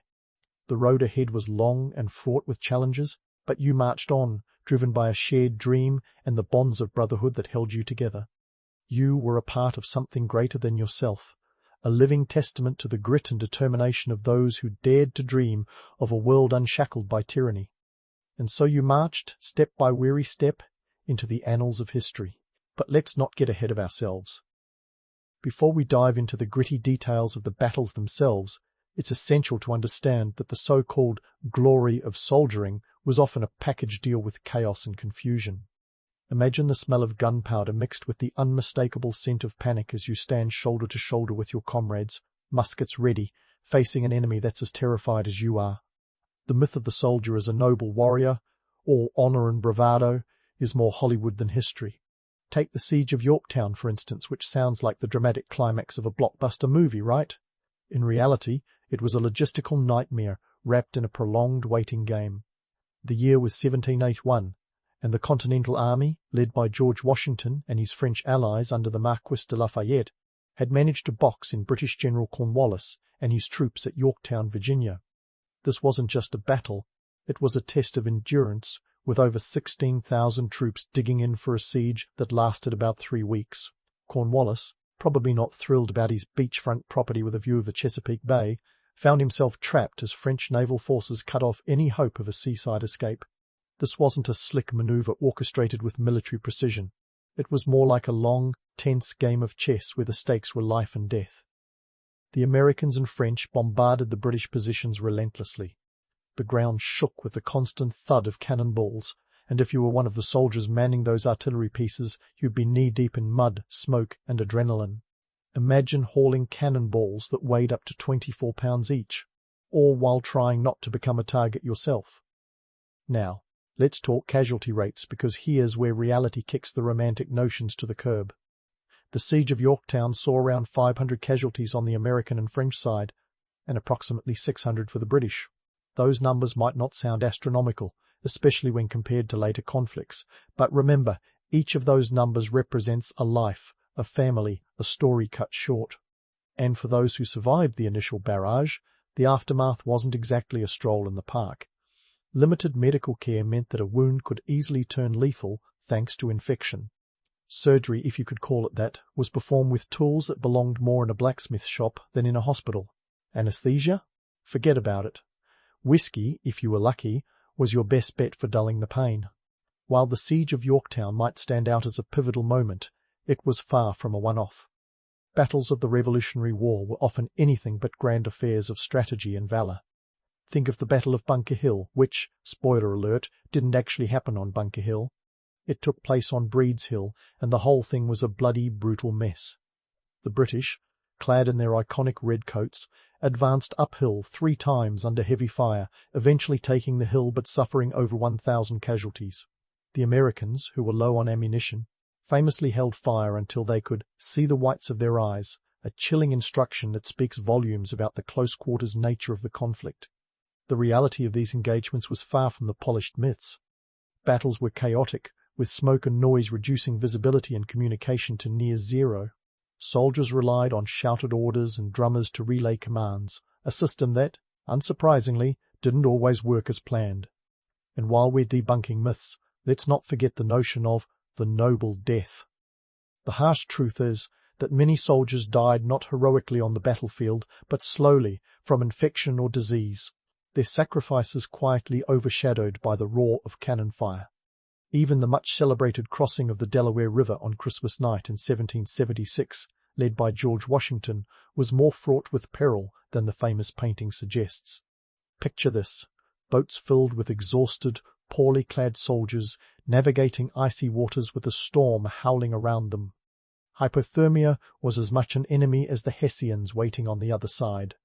The surprise attack on Trenton that followed was a much-needed victory for the Continental Army, but it came at the cost of immense hardship and risk. These battles, with all their chaos and brutality, were not just military challenges, they were tests of human endurance. The soldiers who fought them were ordinary men, thrust into extraordinary circumstances, driven by a vision of a new nation. The romantic image of the Revolutionary War soldier as a dashing hero is tempting, but it overlooks the grit and grime of real soldiering. These men were survivors, scrappy and resilient, facing not just the enemy but the very elements themselves. And yet, amidst the mud and blood, there was a glimmer of hope. Each battle, each skirmish, was a step toward a future unchained by tyranny. The soldiers who marched, fought and bled were part of a larger story, a narrative of struggle and sacrifice that laid the groundwork for a new nation. They didn't seek glory, they sought freedom. And in doing so, they forged a legacy that would echo through the ages. As the smoke cleared and the cannon fire faded, the question lingered, was it worth it? But that's another story for another day. For now, let's leave our soldiers where they belong, in the thick of history, caught between the myth and the reality, their stories waiting to be told. Keep those muskets dry and your spirits high, because the road to independence is still a long one and the war is far from over. So, with the echoes of cannon fire still hanging in the air, let's take a step back and zoom out on the wider scene. You see, while soldiers were slogging through mud and gunpowder, there was a whole different battlefield playing out in the corridors of power. Into the Continental Congress, the folks trying to herd the metaphorical cats that were the 13 colonies. Imagine trying to conduct an orchestra where each musician thinks they're the conductor. That was Congress, tasked with keeping this ragtag rebellion afloat. Now, it's easy to romanticize the Continental Congress as a gathering of wise statesmen, pens in hand, drafting the blueprint for a new world. And sure, there were moments like that, cue the Declaration of Independence, but more often than not, it was an exercise in organized chaos. Picture it like a colonial version of trying to build IKEA furniture without the instructions or the right tools. There were factions, debates, and plenty of disagreements on how to fund the war effort, which, spoiler alert, was a financial nightmare that made today's student loans look like pocket change. Let's talk dollars and cents, or rather, the lack thereof. The Continental Congress had a knack for issuing paper money, known as Continentals, which was about as valuable as a monopoly bill after the first few rounds of inflation. By 1781, these notes had depreciated to less than a penny on the dollar. Soldiers, already dealing with pay delays, found themselves clutching paper that might as well have been used to start campfires. It's like being promised a winning lottery ticket, only to find out it's expired. So, why did soldiers keep fighting under such grim circumstances? Well, their motivations were as varied as the colonies themselves. Sure, there was a heady mix of patriotism and the pursuit of liberty. But let's not gloss over the economic necessity. For many, enlisting was a chance at a steady meal or a future land grant. And in a world where survival often hinged on the whims of fate, that promise was a powerful motivator. While the Continental Congress was busy trying to keep the fiscal ship from sinking, out in the field, a different kind of currency was in play: propaganda. Think of it as the 18th century equivalent of a viral meme campaign, but with pamphlets and speeches instead of tweets. Thomas Paine's Common Sense was the revolutionary mic drop heard round the world, or at least from Boston to Charleston. This little pamphlet sold over 500,000 copies, stirring the pot and rallying support for independence with the kind of persuasive punch that would make any modern marketer swoon. Propaganda wasn't just about rallying the troops. It was a tool to shape public perception, to paint the British as tyrants and the American cause as just. Paul Revere's engraving of the Boston Massacre, for instance, was less about accuracy and more about inflaming colonial rage. It's a classic case of never let the truth get in the way of a good story, a sentiment that echoes in today's world of spin doctors and media moguls. And while we're debunking myths, let's address the elephant in the room, the notion that every soldier was a dedicated patriot. The truth? Many were simply caught up in the times, swept along by events beyond their control. Drafts were a reality, and press gangs roamed the coasts looking for able-bodied men to bolster naval crews. It was less, give me liberty, and more, give me a way out of this mess. However, once in the ranks, the social dynamics were as complex as a soap opera. Officers were often drawn from the upper echelons of society, while the rank and file hailed from more modest backgrounds. This wasn't Downton Abbey, though. Class divisions didn't disappear, but necessity bred a kind of rough egalitarianism. After all, a musket ball didn't care about your social standing. And then there was the matter of the French alliance, a political coup that would give Machiavelli a run for his money. Benjamin Franklin, that ever-clever diplomat, worked his charm in Paris to secure French support. It was a game of diplomacy, espionage and flattery, culminating in France throwing its lot in with the American cause. The French brought money, troops, and, crucially, a navy that could challenge British dominance at sea. Without this support, the Revolutionary War might have concluded with a very different ending. So, as the war raged on, with its battles and sieges, a parallel struggle unfolded in the hearts and minds of those involved. It was a time of shifting loyalties, of ambitions and ideals clashing with the harsh realities of war. The soldiers, marching through mud and chaos, were at the mercy of distant decisions made by men in powdered wigs, their fates intertwined with the broader tapestry of history. And as the Continental Congress debated and diplomats danced their diplomatic tango, the soldiers continued their relentless march. They trudged on not just for glory or pay, but for a vision, an idea that was more powerful than any musket or cannon. It was the idea of a nation, born from the collective grit and hope of those who dared to dream of something better. Yet the road ahead was still long, and the war far from over. As the sun set on another day of battle and burden, the soldiers knew the struggle for independence was as much about the soul as it was about the soil. And that, my friends, is where we'll pick up next time, exploring how this dream of freedom navigated the choppy waters of global politics and emerged, against all odds, on the other side. Stay tuned, because the revolution is just getting started. As the revolution teetered on the brink of victory, the final act of this epic drama was unfolding. The stage was set for the soldiers' return home, a home that had changed as much as they had.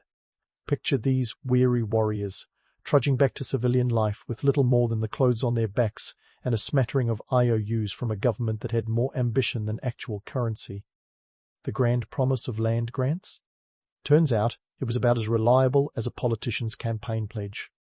Many soldiers found themselves holding deeds to faraway plots, often occupied by people who had no intention of leaving. Cue the legal battles and the kind of bureaucratic headaches that make you appreciate modern GPS and Google Maps. Let's talk numbers. By the time the Treaty of Paris was signed in 1783, officially recognizing American independence, over 230,000 men had served in the Continental Army and militias at various points. But that didn't translate to a hero's welcome for everyone. Sure, there were celebrations and parades, but once the confetti settled, many soldiers faced a harsh reality: unemployment, debt, and a nation still finding its footing. They were promised pensions, but receiving them was about as likely as finding a unicorn in a cornfield. Out of the roughly 10,000 soldiers who applied for pensions by 1789, only about half received them, and even then the amounts were paltry. Talk about adding insult to injury. These veterans, the very backbone of the fight for independence, often ended up as footnotes in the grand narrative of a fledgling nation. Many were left to their own devices, finding work as farmers, labourers, or craftsmen if they were lucky. The land they fought for was now their battleground in a different sense. This time, the enemy was economic survival. Yet, in true American spirit, they adapted. They planted their own seeds both literally and figuratively, shaping the communities that would become the backbone of the young United States. Now, let's delve into the legacy of these soldiers, because their impact didn't vanish with the smoke of battle. Their struggles laid the groundwork for the future organization of the U.S. military, morphing from a ragtag group of militias into a more structured force. The lessons learned from their experiences were not forgotten. They served as a blueprint for a national defense system that would eventually become the well-oiled machine we recognize today. Think of it as evolution in action, from survival tactics to strategic might. And speaking of legacy, let's not forget how these soldiers helped shape the American perception of military heroes. The romantic notion of the citizen soldier, an ordinary person rising to extraordinary challenges, was born from their trials. This idea would echo through future generations, influencing how Americans viewed military service and those who answered the call. You see, while modern military heroes are often celebrated with medals and ceremonies, back then it was the grit and the quiet dignity of these soldiers that left a lasting impression. The myth of the Revolutionary War soldier as a noble warrior, while romanticized, wasn't entirely off the mark. They were indeed noble, but not in the swashbuckling sense. Their nobility lay in their resilience, their ability to endure when the odds were stacked against them. They fought not just for independence, but for an idea, a dream that was as elusive as it was inspiring, and in doing so they became part of a larger story, one that would be told and retold with each passing generation. So, as we reflect on the journey of these soldiers, let's remember that their legacy is stitched into the very fabric of the nation they helped to create. They were pioneers, not just of territory, but of the American spirit. Their stories are a reminder that even in the face of adversity, hope can forge a path to something greater. As the dust settled and the nation began to take shape, it was their sacrifices that paved the way for the future. A future they dared to dream was possible. In the end, the Revolutionary War wasn't just about battlefields and strategies. It was about people.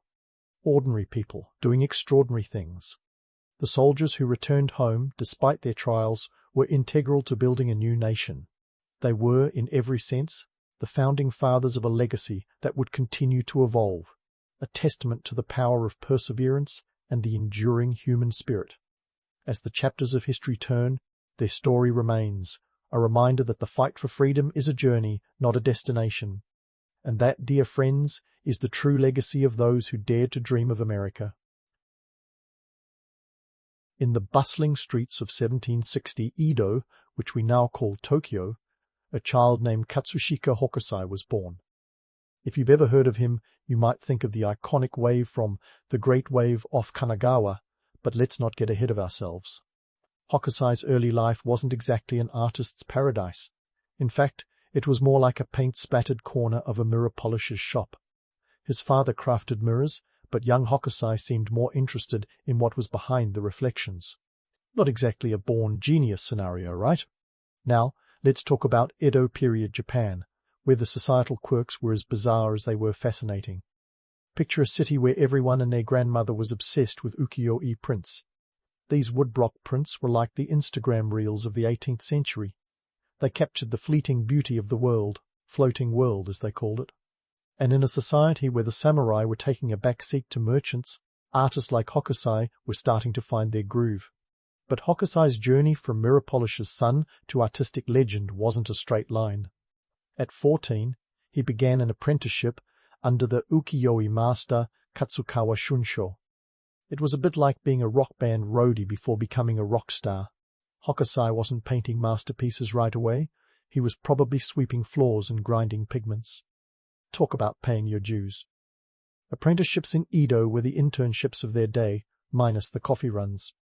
They were grueling, but they were also a ticket to the big leagues. Hokusai learned the ropes, starting with simple line drawings before graduating to more complex compositions. By the time he was 18, he was producing his own prints. Not exactly a child prodigy narrative, but then again, genius is often more perspiration than inspiration. The Edo period was a time when art was democratizing, kind of like how smartphones made everyone a photographer. Ukiyo-e prints were affordable, costing as little as a bowl of soba noodles, which was about 16 mon. That's right, you could either eat dinner or buy a piece of art. Talk about choices. This accessibility meant that artists could actually reach a wide audience, and the public couldn't get enough. Despite the romantic notion of the struggling artist, Hokusai's early career was shaped by these economic realities. He wasn't some lone genius creating in a vacuum. He was part of a vibrant, if quirky, marketplace. In a time when samurai were losing their grip and merchants were gaining power, art was becoming a commodity.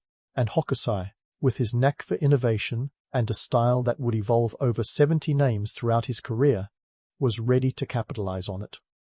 Edo's society was a curious blend of old and new, and ukiyo-e prints perfectly captured this. They were snapshots of urban life, kabuki actors, beautiful courtesans, sumo wrestlers, and they fed the public's appetite for the latest trends. And in this peculiar world, Hokusai was just getting started, already showing signs of the audacious creativity that would define his later years. But let's not get too romantic. The idea of Hokusai as a lone genius isn't entirely accurate. He was a product of his time, influenced by the societal shifts and artistic trends around him. His story is less about divine inspiration and more about hard work, opportunity, and a bit of that good old Edo period eccentricity. As we continue to unravel his tale, you'll see that Hokusai's journey was anything but predictable. Stay tuned for more twists, turns, and artistic flair in the life of this not-so-typical ukiyo-e master. In the kaleidoscopic swirl of Edo's art scene, Hokusai was anything but predictable. This was a man who changed his name more often than some people change their socks. Over 30 times, in fact. Why, you ask? Well, in today's terms, it wasn't about rebranding as much as it was about evolving, like a Pokemon in paint, splattered robes. Each name reflected a new chapter, a fresh start. It was as though he was saying, "Look, I'm not the same guy who painted that last print. You want innovation? I got innovation." However, before we get swept away by the romantic notion of this eccentric artist with a penchant for reinvention, let's take a step back. Hokusai wasn't the tortured genius, locked in a garret, painting by candlelight. He was more like a gig worker in the bustling streets of Edo, hustling for commissions like an Uber driver during surge pricing. In an era when the samurai class was losing its grip on power and merchants were gaining influence, artists were not just creators, they were entrepreneurs. They had to be, because the rent didn't pay itself. And let's talk about that rent. In Edo, Japan, a single ryo, the gold coin of the realm, could set you back 1,000 mon, enough to feed a family for several months if you were thrifty. So, every brushstroke mattered. Hokusai's constant name changes were as much a branding exercise as they were an existential statement. This was a man who understood the market. He had to keep his work fresh, his style evolving, to keep the commissions rolling in. It wasn't just about artistic expression.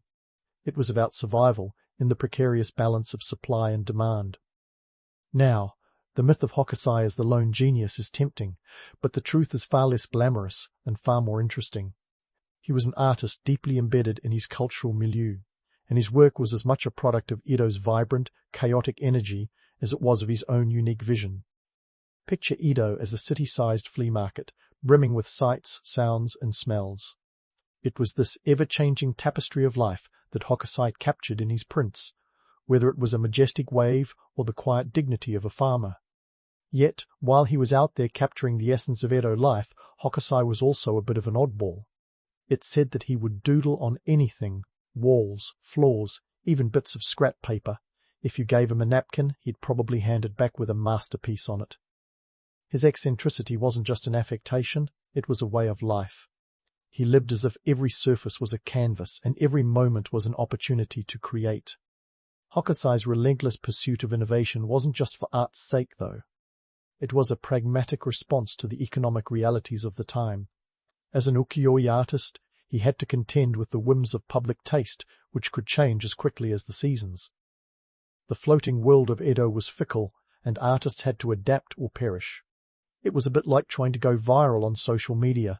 One day you're the talk of the town, and the next you're just another post in the endless scroll. And let's not forget the competition. The ukiyo-e scene in Edo was as cutthroat as it was creative. Rival artists were always looking to outdo each other, to be the next big thing. In this environment, Hokusai's constant reinvention wasn't just a quirk, it was a necessity. It was his way of staying ahead of the curve, of ensuring that his work was always in demand. The romanticized image of the tortured artist, solitary and misunderstood, doesn't quite fit Hokusai. He was more like a savvy businessman with a paintbrush, navigating the choppy waters of Edo's art market with a keen eye for opportunity. His story is a reminder that creativity often thrives not in isolation, but in the dynamic interplay between artist and audience, between tradition and innovation. As we unravel more of Hokusai's tale, it's clear that his legacy isn't just about the art he created, but the way he lived his life. Boldly, eccentrically, and always with an eye towards the next big thing. So, as we forge ahead into the next chapter of his story, keep in mind that Hokusai was as much a master of reinvention as he was of ukiyo-e, and in the world of Edo art, that was perhaps his greatest masterpiece of all. As we delve into the kaleidoscope of Hokusai's story, let's zoom in on one of his most celebrated chapters, the 36 Views of Mount Fuji. Now, if you're picturing a serene artist calmly painting a mountain, think again. We're talking about a man whose life was as turbulent as a soap opera, minus the commercial breaks. Katsushika Hokusai, by the time he embarked on this monumental series, was no spring chicken. He was in his 70s, an age when most folks are contemplating retirement, not reinventing the art scene. But for Hokusai, this was merely Act 3 of his wild and unpredictable career. The 36 Views of Mount Fuji wasn't just a series of pretty pictures, it was an audacious display of artistic mastery and an astute business move. The technical aspects of these prints were nothing short of revolutionary. Hokusai utilized Prussian blue, a vibrant pigment that had recently made its way into Japan through the Dutch. This wasn't just a splash of color, it was a bold statement in the ukiyo-e world. Prussian blue was like the latest iPhone. It was trendy, expensive, and everyone wanted it. The use of this pigment gave his prints a depth and vibrancy previously unseen, capturing the public's imagination. But let's not get swept away by the romantic notion of Hokusai as a solitary genius. The truth is, the great wave of Kanagawa's and its siblings didn't break the internet the moment they were released. Contrary to the myth of their instant fame, these prints were more of a slow burn. They were appreciated in their time, sure, but the iconic status came much later. Initially priced at around 20 mon each, akin to a bowl of soba noodles, these prints were accessible, yet not exactly flying off the shelves like hotcakes. Now, why Mount Fuji? It wasn't just a mountain, it was a cultural icon, a symbol of strength and beauty. For Hokusai, It was the perfect subject to showcase his technical prowess and artistic vision. But behind the serene landscapes, the artist's life was anything but calm. Hokusai's personal life was a chaotic whirlwind of financial struggles and constant relocations. He changed residences more often than some change their wardrobe. Whether it was due to creditors knocking on his door or an insatiable need for a fresh start, Hokusai moved over 90 times throughout his life. It's tempting to view the great waves as a metaphor for Hokusai's life, a relentless force, beautiful yet terrifying. But let's not get too carried away with symbolism. The reality was far more prosaic. This was a man who was constantly hustling, trying to keep his head above water in a society that was as unpredictable as the sea. Hokusai's financial woes were a constant undercurrent. Despite his fame, he was often strapped for cash, living hand to mouth. Art doesn't always pay the bills, folks, and in Edo, where a single ryo could feed a family for months, Hokusai had to keep producing to make ends meet. It was a precarious existence, but it fueled his creativity, pushing him to innovate and adapt. The success of the 36 views of Mount Fuji's wasn't just about artistic merit, it was a savvy response to the market. Hokusai tapped into the Edo zeitgeist, capturing the public's fascination with travel and the natural world. In a city where leisure travel was becoming a cultural phenomenon, these prints resonated with an audience eager to explore the beauty of their own country. Yet, while his prints were gaining traction, Hokusai's personal life remained as turbulent as ever. He faced numerous family issues, including the death of his first wife and struggles with his children. His daughter, Eijo, also an artist, became one of his closest collaborators, yet their relationship was as complex as his prints. So, as we continue to explore Hokusai's legacy, remember that behind the serene beauty of his art lies a story of chaos, resilience, and relentless reinvention. His journey was anything but a straight line, and his prints are a testament to both his artistic genius and his enduring spirit. As we forge ahead, keep in mind that the legend of Hokusai is as much about the man as it is about his masterpieces. Stay tuned for the next chapter in this fascinating tale, where we'll uncover more about the enigmatic artist and the world he captured with such flair. As the curtain rises on the later years of Hokusai's life, let's just say the man had a flair for the dramatic that any soap opera writer would envy. While most people in their 70s are content with knitting or perhaps some gentle gardening, Hokusai was busy redefining what it meant to be an artist. He famously declared, "If heaven will grant me another 10 years of life, and if I can still continue to be a drawing man, I may become a true artist." Talk about setting high goals for your golden years. Now, Hokusai wasn't alone in his artistic journey. Enter Katsushika-e, his daughter, and a brilliant artist in her own right. I wasn't just a sidekick. She was an integral part of Hokusai's later works, contributing to his studio's output with her own unique style. Their relationship was a complex blend of mutual respect and competitive spirit.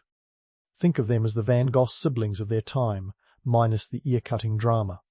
Dai was renowned for her ability to capture light and shade in her paintings of beautiful women, a skill that was both an asset and a challenge to her father's legacy. In the 1830s, Japan was undergoing significant cultural shifts that would influence Hokusai's work. The country was still under the Tokugawa shogunate, a regime that kept a tight lid on foreign influence while fostering a flourishing internal culture. This period saw the rise of the merchant class who were willing to spend their newfound wealth on art. Ukiyo-e prints were the cultural capital of the time, and Hokusai was cashing in even as he grappled with the physical limitations of age.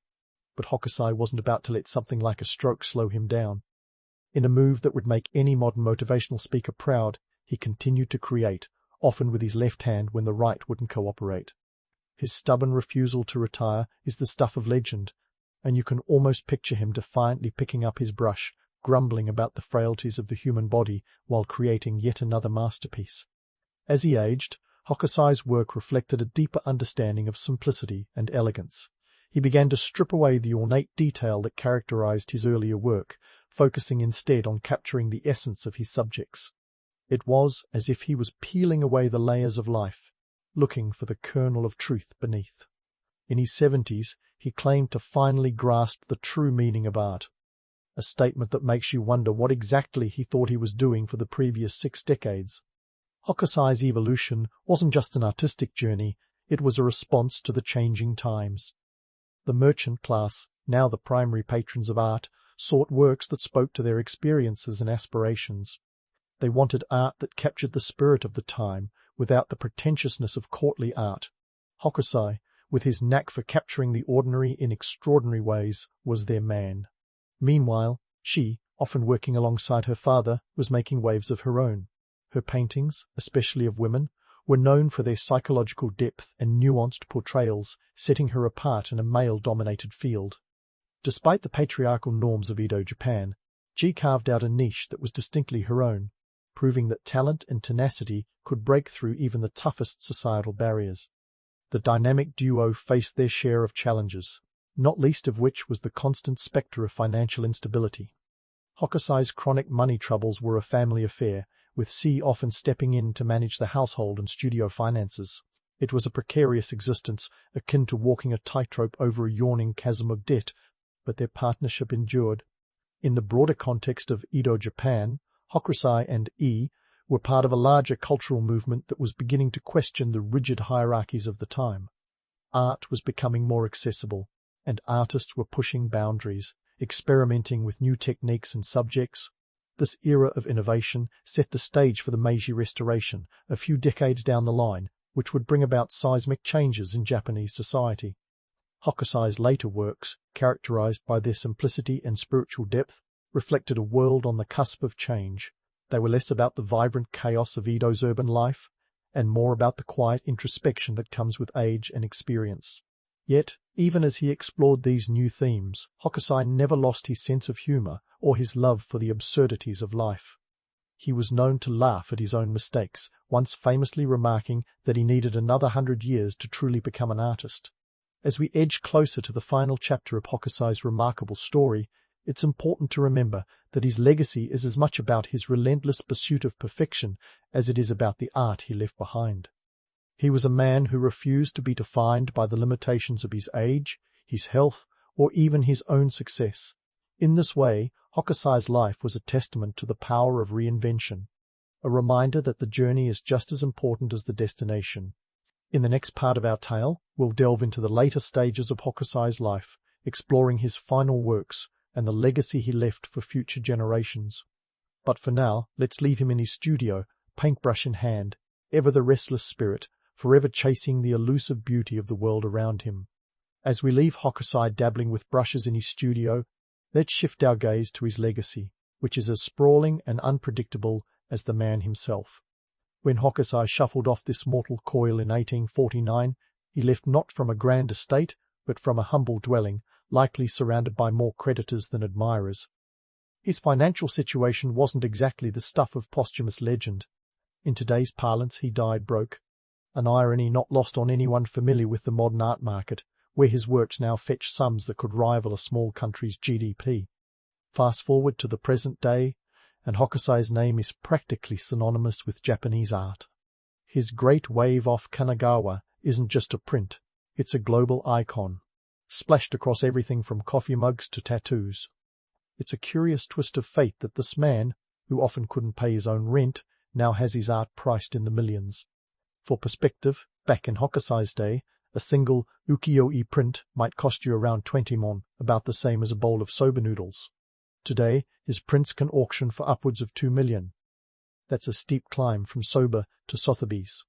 This posthumous success feeds directly into the myth of the starving artist, a romanticized notion that paints pun intended artists as solitary geniuses, toiling away in obscurity, only to be recognized after their demise.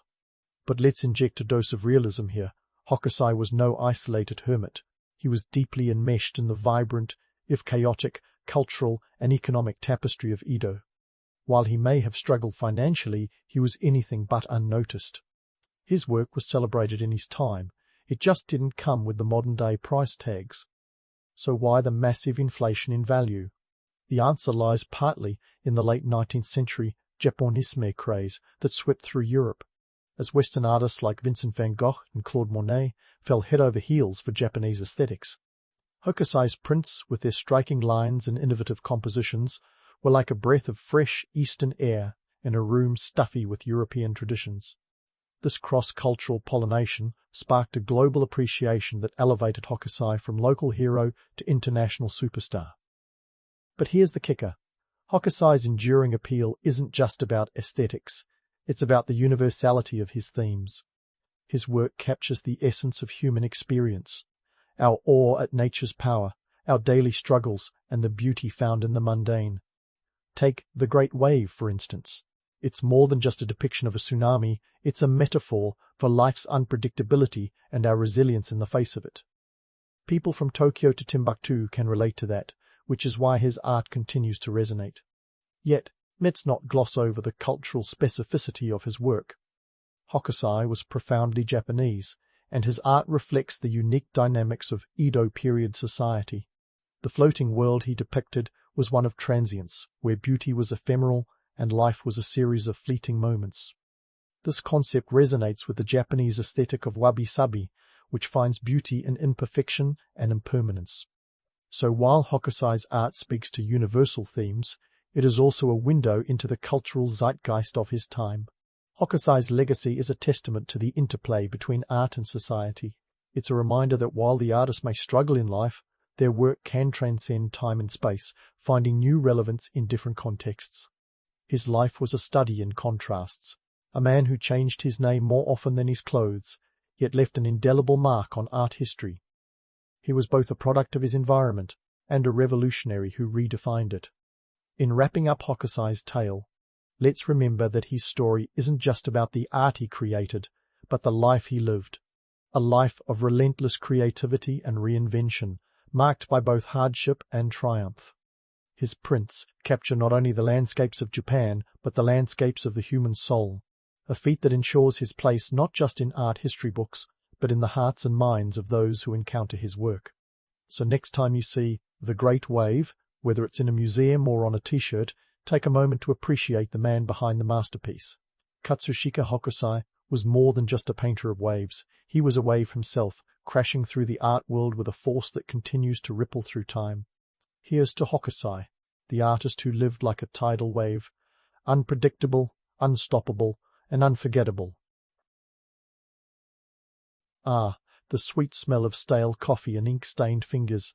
You're an agent of the Bureau of Prohibition in 1920s Chicago, and this is your life now. As you shuffle into the cramped office, a symphony of clacking typewriters and grumbling colleagues greets you. The rent's due, the salary's laughable, and the job? Well, it's like trying to plug a sieve with a cork. But hey, at least the office has character. If by character you mean peeling wallpaper and a draft that rivals the Arctic. Let's get to the heart of why you're here. The United States in the Roaring Twenties was like a teenager with a new car and no driving lessons, exciting yet utterly reckless. Enter the 18th Amendment, a noble experiment that banned the sale, production, and transport of intoxicating liquors. Noble. Yes, experiment, absolutely. The Volstead Act, the legal backbone of Prohibition, defined intoxicating in a way that made even light beer a contraband. But here's the kicker. The Act allowed certain exceptions for medicinal, religious, and, bizarrely enough, industrial purposes. Suddenly, medicinal whiskey became everyone's favorite prescription. Got a cold? Here, have a shot. And don't even get me started on the sacramental wine loophole that turned some clergy into full-time winemakers. You're here because the government thought it could dry out a nation that had been drowning in booze since the Mayflower. The typical American in the 1910s drank about 2.6 gallons of alcohol annually. Fast forward to your current post, and the reality is that Americans are still boozing. Just now they're doing it in hidden speakeasies. Let's not forget the inventive folks who bypassed the ban by fermenting fruit juice in bathtubs. If necessity is the mother of invention, Prohibition was the overachieving kid who built a rocket out of cardboard and optimism. Your annual salary as an agent is a princely $2,300. Adjusted for inflation, that's about $36,000 today, barely enough to cover rent in the bustling Windy City. And let's not sugarcoat it. Your job isn't exactly cushy. The Bureau is so desperate for manpower that they'd hire anyone with a pulse and a willingness to dodge bullets. Yes, bullets. Al Capone isn't just a name in the papers, he's a looming presence, a kingpin whose empire thrives on the very laws you're supposed to enforce. Your colleagues are a motley crew. Some are fresh out of the Great War and itching for action. Others are former cops who see this gig as a step up from pounding the beat. But here's a little secret. Not everyone is in it for the justice. The temptation of lucrative bribes from bootleggers makes some agents as trustworthy as a sieve holding water. It's a bit like asking a fox to guard the henhouse and then wondering why all the chickens have gone missing. Yet, despite the chaos, there's a peculiar sense of camaraderie. Maybe it's the shared absurdity of your mission, or the gallows humour that bonds you. After all, fighting a losing battle has a way of uniting folks. You share stories of the latest bust, the best speakeasy raids, and sometimes, if you're lucky, you get a tip-off that leads to actual arrests. It's a cat-and-mouse game played out in shadowy alleys and dingy basements, with the roar of the L train overhead as the soundtrack. Today, as you sip on that bitter brew, you can't help but wonder about the bigger picture. Prohibition was supposed to solve societal ills, reduce crime, and improve public morals. Instead, it's turned the country into a giant game of hide-and-seek where everyone's hiding a flask up their sleeve. The black market is booming, and organised crime is having a field day. It's almost as if the government handed gangsters a business plan with a bow on top. But enough musings, your day is just beginning, and there's work to be done. You've got a stack of paperwork to process, each file a tale of illicit booze and slippery suspects. Later, there's a meeting with the district chief who's got new intel on a suspected speakeasy. You've heard this one's got a secret entrance behind a laundromat, because of course it does. In this town, even clean clothes have a dirty secret. As the morning light filters through the grimy window, you take a breath and steel yourself for another day in the trenches of Prohibition. It's a tough gig, but somebody's got to do it. And who knows? Maybe today will be the day you finally catch a break, or at least get a raise. But let's not get our hopes up too high. As you grab your fedora and head out, you can almost taste the adrenaline of the chase mixed with that last gulp of bitter office coffee. Welcome to a day in the life of a Prohibition agent on the bustling, booze-soaked streets of Chicago. Your first stop? The gritty underbelly of the Windy City, where speakeasies are as common as corner stores. These secret bars are more than just places to get a drink. They're the lifeblood of a thriving underground economy, a network that stretches from the lowest dives to the ritziest backrooms. And you? You're the unwelcome guest at this never-ending party. Now, let's talk about these speakeasies. Forget the glamorous jazz-age fantasies of flapper dresses and roaring saxophones. Sure, those existed, but mostly in the fevered imaginations of people who read too many tabloids. In reality, the average speakeasy was a dingy room behind a legitimate business, a bakery, a barber shop, or, as you'll soon find out, a laundromat. The password? Often, it was as simple as a nod or a wink to the bouncer who knew the regulars. Once inside, the decor was more Unfinished Basement than Great Gatsby. A drink would set you back about 50 cents, which doesn't sound like much until you remember that a decent lunch could be had for a quarter. So, while you're chowing down on a sandwich, someone else is sipping bathtub gin that costs double. Your mission today involves one such speakeasy rumoured to be run by a small-time bootlegger with big-time ambitions. The intel came from a snitch who, let's be honest, probably had a score to settle or a pocket to line. The location? Just behind a laundromat with a neon sign that flickers more than a bad light bulb. The logistics of raiding these places are less about busting down doors and more about playing a game of cat and mouse. Busting a speakeasy often meant waiting for the right moment when the joint was packed, maximizing the number of arrests. But timing is everything, and it's not like these places operate on a 9-to-5 schedule. As you approach the laundromat, you feel the weight of your badge, a symbol of authority and, ironically, powerlessness. Because let's face it, while you're out here trying to make a difference, organized crime is laughing all the way to the bank or to the mattress where they stash their dough. Al Capone, Johnny Torrio, Bugs Moran. These names aren't just headlines, they're the architects of an empire built on the nation's thirst for the forbidden. Capone alone was raking in an estimated $60 million a year from his bootlegging operations. Compare that to your salary, and you start seeing why some agents might be tempted to look the other way. After all, a wallet full of bribe money can be a persuasive argument against sticking your neck out. Inside the laundromat, the air is thick with the smell of detergent and the hum of machines, a perfect cover for the noise of clandestine commerce. You give a nod to your partner, a grizzled veteran who's seen more raids than he has birthdays. Together you make your move, slipping through a hidden door that leads to a narrow staircase. As you descend, the muted sounds of jazz music grow louder, and you realize you're stepping into another world. The speakeasy is dimly lit, smoky, and filled with patrons nursing drinks and dreams, neither of which are likely to last. And here's where the myth busting really kicks in. The patrons aren't all gangsters and moles. Many are ordinary folks, salesmen, clerks, even housewives, escaping the drudgery of everyday life.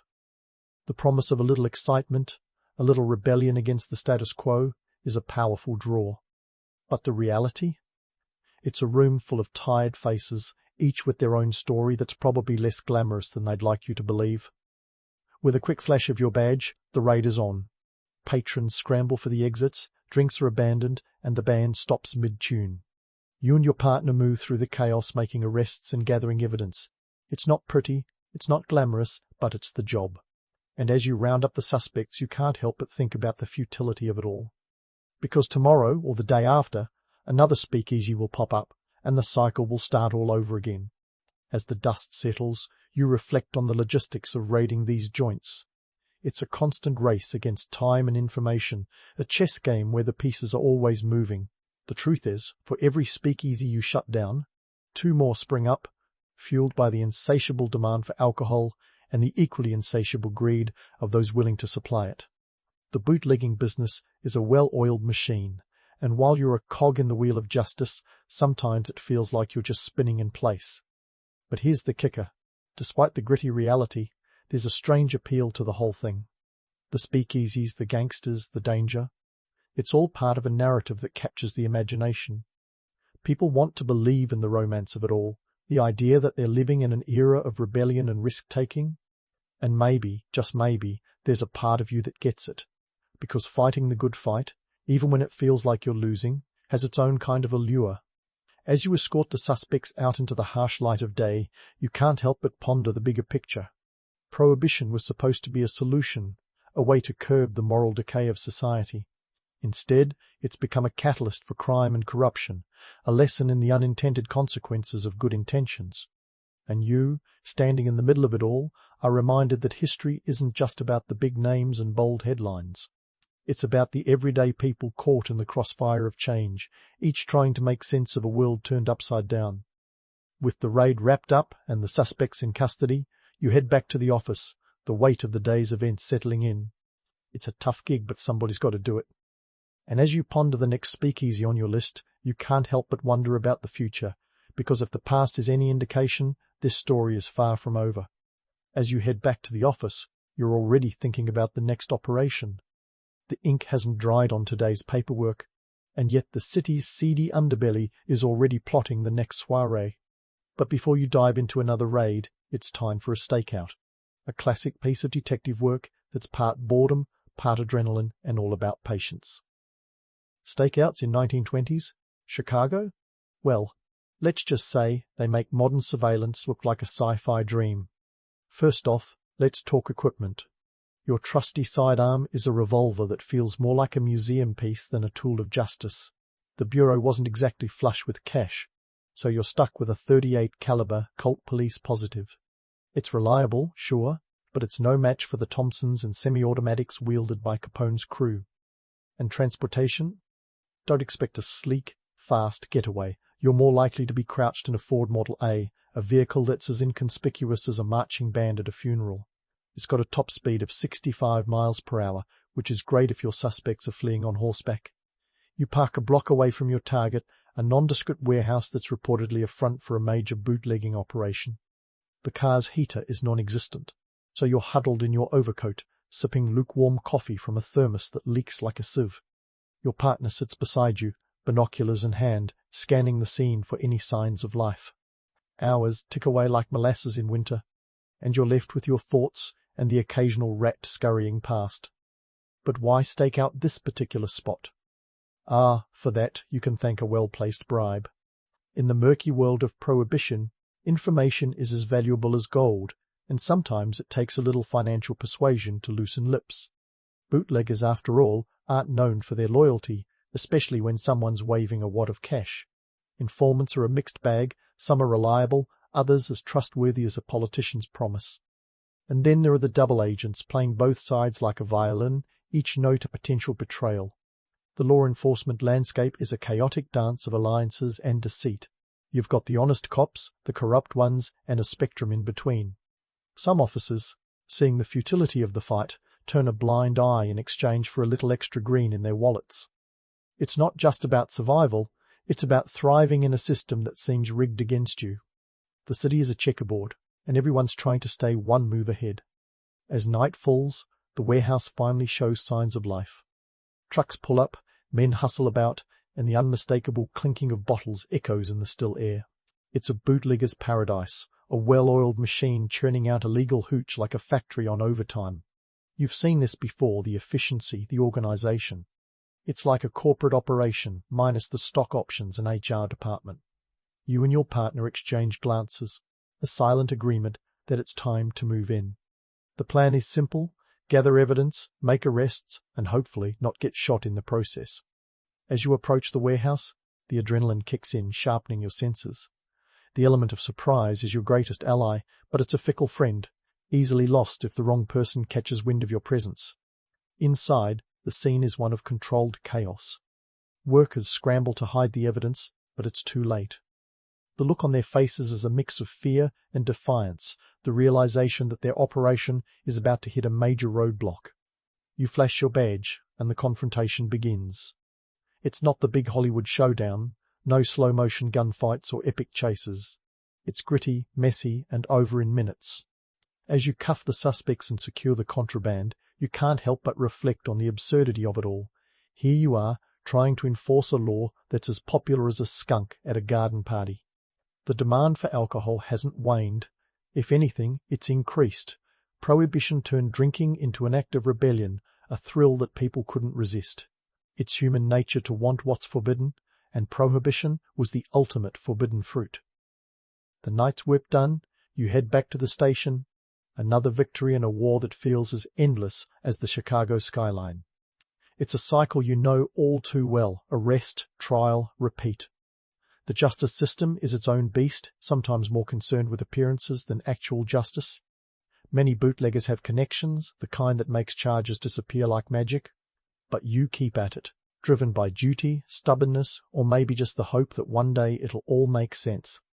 As you settle in for a few hours of sleep before the next day's chaos, you ponder the bigger picture. Prohibition was supposed to be a cure for society's ills, a way to cleanse the nation of its vices. Instead, it's become a lesson in unintended consequences, a testament to the resilience of human ingenuity. Bootleggers continue to innovate, finding new ways to outsmart the law, and you, in turn, adapt to meet the challenge. The story of Prohibition isn't just about law and order, it's about people, each playing their part in a grand, unscripted play. The gangsters, the speakeasy patrons, the agents like you all, intertwined in a narrative that's as compelling as it is chaotic. And though the path ahead is uncertain, you know one thing for sure: you're in it for the long haul, riding the wave of history wherever it may lead. With morning light seeping through the cracks in the blinds, you drift off, knowing that soon enough you'll be back at it. Another day, another raid, another chapter in the saga of Prohibition. But for now, you savor the quiet, the brief respite before the storm, and the knowledge that you're part of something bigger, a story still unfolding, with you right in the middle of it. So, the morning sun peeks through those blinds, and you're back at it, ready to tackle the beast that is paperwork. Yeah, the raids are thrilling and all, but here's the real showdown: the office. Welcome to the bureaucratic labyrinth, where the thrill of the chase is swapped for a battle against typewriter ribbons and filing cabinets. Each document you produce is a monument to the absurdity of enforcing Prohibition in a city where a stiff drink is just a dime away. Now, you might think paperwork is just about dotting I's and crossing T's, but oh no, it's much more than that. It's about capturing the chaos of a raid in black and white, turning a smoky room full of desperate souls into neat columns and rows. You could say it's a job for a magician, except your wand is a fountain pen and your spells are written in triplicate. Each report has to be meticulous. You list the names of everyone arrested, the quantity of booze seized, even the make and model of the getaway cars. You'd think you're writing a novel, but the truth is, you're just trying to keep the higher-ups satisfied. Because here's the kicker. One slip-up, one missing detail, and the whole case could come crashing down in court. And believe me, bootleggers have lawyers slicker than a greased eel, ready to pounce on any clerical mistake. The political pressure is no small thing either. Every move you make is scrutinized by the powers that be, who are keen to show the world that the Prohibition experiment isn't a colossal flop. Politicians want results, big ones, with headlines that scream victory over vice. The reality? It's a bit like trying to inflate a balloon with a hole in it. Sure, you can make it look good for a while, but eventually the air's going to seep out. And speaking of headlines, the media loves a good story. Your clashes with the bootleggers often end up splashed across the front pages, with reporters spinning yarns that make dime novels seem tame. You've got gangsters painted as folk heroes, daring and dashing under the moonlight. Meanwhile, you and your fellow agents are cast as the bumbling Keystone cops, always one step behind the criminal masterminds. It's a narrative that sells papers but leaves a bitter taste in your mouth. But let's not forget the public's mixed reactions. For every citizen cheering you on, there's another who's cursing your name for confiscating their medicinal stash. It's like being the unpopular kid at a party, trying to convince everyone that the music's too loud. People want their booze, and they've found inventive ways to get it, be it through corrupt cops, backyard distilleries, or a medicinal loophole big enough to drive a truck through. Despite your best efforts, the booze keeps flowing like the Chicago River after a storm. Speakeasies are like hydras, cut off one head and two more pop up in its place. It's a never-ending game of whack-a-mole where the stakes are high, and the prize is a fleeting sense of order. You see, the demand for alcohol hasn't just persisted, it's thrived in the shadows. The underground economy is a behemoth, and you're just one of many trying to slay it. Consider this. By 1925, an estimated 30,000 speakeasies operated in New York City alone. Chicago's numbers weren't far behind. It's a testament to human ingenuity and the unyielding thirst for a taste of the forbidden. And while you're buried under a mountain of paperwork, someone else is toasting to another successful night of defying the law. It's a frustrating, Sisyphean task, but there's a strange satisfaction in it too. You're part of a story, a grand drama that's playing out on the stage of history. The characters are colourful, the stakes are high, and the plot twists keep coming. As the day wears on and the office empties out, you finally finish documenting the latest chapter of this Prohibition tale. It's a small victory in a war that feels as eternal as time itself. You lean back, stretch your aching fingers, and for a moment let yourself dream of a world where this madness makes sense. But reality calls, and the next raid is already on the horizon. You grab your coat, ready to dive back into the fray, knowing full well that the cycle will continue. Because despite the paperwork, the politics, and the public's fickle loyalties, you've got a job to do. And who knows? Maybe, just maybe, the next speakeasy you bust will be the one that finally makes a difference. As you step out into the bustling streets of Chicago, the city's energy pulses around you. It's a place of contradictions, where the law is both upheld and broken with equal fervour. The wind cuts through your coat, a reminder that the windy city doesn't care much for comfort. But you're used to it by now. Just another day in the life of a Prohibition agent, where each step is a dance between duty and futility. And with that, you're off to the races once more, a lone figure in a vast, complicated landscape. The road ahead is uncertain, the challenge is daunting, but you wouldn't have it any other way. After all, history's being made, and you're right in the thick of it, pen in hand, ready to write the next chapter. And so, you plunge back into the swirling streets of Chicago, a city that embodies the very spirit of rebellion. The skyline looms above, its towering buildings standing as silent witnesses to the chaos below. It's the 1920s, a time when America decided to go dry, but the only thing that dried up was the government's ability to enforce it. The streets are a bustling tapestry of ambition and desperation, where everyone from the corner shoeshine boy to the city's most notorious crime bosses knows that the real power lies in the shadows. Let's talk about those shadows for a moment, the unintended consequences of Prohibition that loomed larger than life. See, while the government was busy trying to legislate morality, organized crime was doing a booming business. Al Capone, the name that still sends a shiver down the spine of law-abiding citizens everywhere, was raking in an estimated 100 million a year from his illicit empire by the end of the decade. That's over 1.5 billion in today's money. Talk about making bank. Capone wasn't just a criminal, he was an entrepreneur in a world that offered little to those who played by the rules.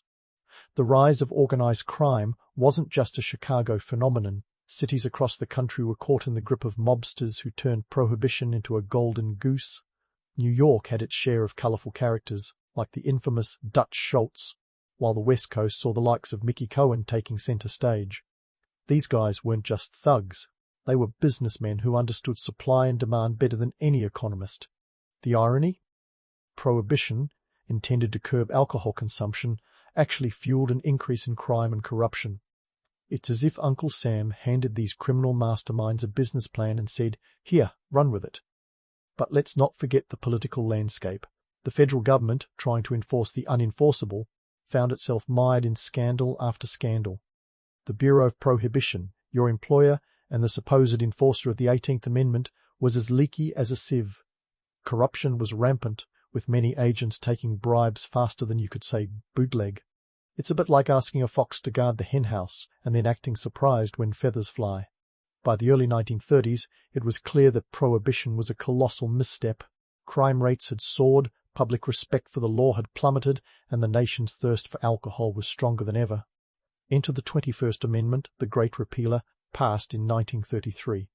It was the collective sigh of relief from a nation that realized it had made a monumental mistake. The government finally admitted that the only thing Prohibition had effectively done was promote a culture of lawlessness. Now, let's consider what your efforts accomplished. Despite the chaos, there were moments of genuine success. Speakeasies raided, bootleggers arrested, and illegal operations dismantled. Yet, for every victory, there were countless setbacks. You see, enforcing morality through legislation is like trying to stop a river with a picket fence. Sure, it looks good on paper, but in reality, the water finds its way through. There are lessons here, though, lessons that echo through the corridors of history. Prohibition taught us about the limits of regulation, the complexities of human behavior, and the unintended consequences of well-intentioned policies. It was a period that challenged the very notion of personal freedom. Who decides what's right or wrong, and at what cost? These questions remain relevant today as we continue to navigate the fine line between regulation and personal liberty. In the end, your time as a Prohibition agent was a chapter in a larger story, a story about a nation grappling with its identity. The impact of Prohibition extended far beyond its repeal. It left a legacy of organized crime that would take decades to dismantle.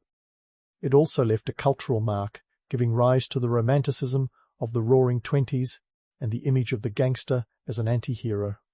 Hollywood would later cash in on this narrative, turning gangsters into legends and speakeasies into symbols of defiance.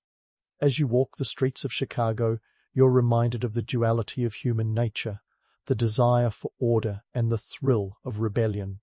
It's a dance as old as time, one that plays out in the choices we make, the laws we create, and the freedoms we cherish.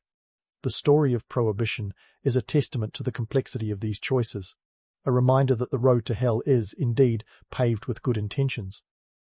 So, as you conclude your day, take a moment to reflect on the legacy of this tumultuous period. The lessons learned are as relevant now as they were then.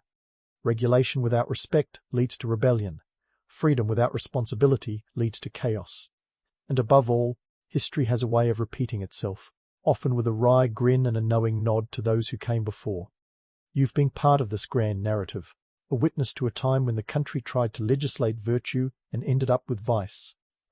And while the story of Prohibition has ended, the questions it raised continue to echo through the ages. As the city lights flicker to life, you find solace in the knowledge that you've played your part in this epic tale, one that will be told and retold as long as people yearn for freedom and the occasional drink.